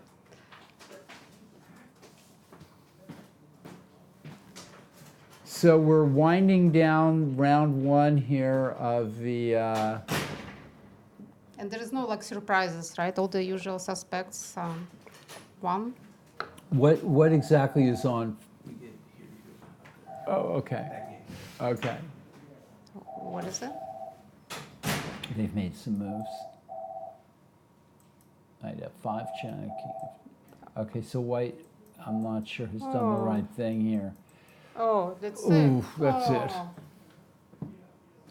White's endgame play has been, his king is heading in the wrong direction. I think it should head up to the. Right, right. it So should he head- like after. let's see. So he why did he go Why there? is white going this direction? I have no idea. Even he should have went like knight d3. Oh, But king d3. but then king c6. I think it's just lost now. No. If you go back, Yeah, let's see. like even here, like knight Okay. d4, He should have known played king d3. Yeah, right. he's heading in the wrong direction. Yeah. And this is not. This doesn't do anything. Oh, they're still Okay. playing. Okay. Yeah, this is lost. No, this Bla- is Black could already- even play knight no, e5 it here. doesn't worth our Yeah. time to analyze this position. Okay, Okay, all right. All right, Thank you. well, this is, and Oh. that's the simplest win, obviously. Knight takes e5, 2 pawns ahead, and a I've king been and there. pawn. Yeah. Today, yeah. Okay, folks, we're about to wind up the Tuesday night marathon here with Black obviously cruising to a victory here on board. Okay, so it's done. Yeah, okay, game is over. So from all the folks at the Mechanics Institute that have made this possible, a word from our sponsors. Thanks to Mark and everybody else, Juan, Abel, and of course Natalia. Yeah, Always a pleasure to have you here. thank You're you. our Thank you. It's expert commentator. Pleasure's mine. Yeah, thank you. And And since we have her on camera, you're able to. is Natalia gonna play the U.S. amateur team? Oh, are you West? going to play in that tournament? Am I? It's it's an amateur team But it's championship. amateur, you It's said in the- Burlingame. But you said it's like the combined rating should be 2200. Yeah, so you can have a grandmaster on board one, and then just have lower players to make it under 2200. And that happens all the time. Would you Oh. be interested in playing in this tournament? I mean, I just need to look for some more information about it. So I'm not sure Well, like how the team. people could ask you. Yeah, to we'll play. educate you, Okay. and we'll Right, recruit yeah, you. yeah, We're gonna yeah, recruit you. Yeah. Yeah, So like a Okay, good but, team, for and- example, would be like Paul Whitehead, I'm not Natalia, playing Oh. Abel. yeah, that's true. But she would be awesome, like on a team. So yeah, we'll work on it. Yeah, it's in discuss it. Burlingame When? Oh, and you said in the Burlingame present- in February. Yeah. Yeah. Okay. Uh, So we'll Six rounds, and kind of the beauty of that tournament is that, like say that Natalia's board one on a team, you could have a grandmaster on board one on another team, and then you'd have to play their board one. Yeah, right? yeah. It's like you never know who you're gonna get. You could be playing anybody. You could be playing a grandmaster. You could be playing. I've never played in one of 1500. those events, but I'm going to be commenting with Nick Oh. DeFermi, and so we're going to be So it'll be fun. So yeah, we'll discuss it more. It would be awesome to get some mechanics players over there. Burlingame. Burlingame High. Yeah, I will. I just I don't know It's how far away. I know, very, very far away. from here. No, it's like You're, basically you're Yeah, close, yeah. right? Yeah, You're close to yeah. that area. Yeah. But there it's you like go. Perfect. 15-20 minutes drive. There from you my go. house. Yeah. All right, everyone. everybody Thank from the you. Mechanics Institute, good night. See you next We'll week. see you next Tuesday. Same time, same place. Good night. Yeah. Good night.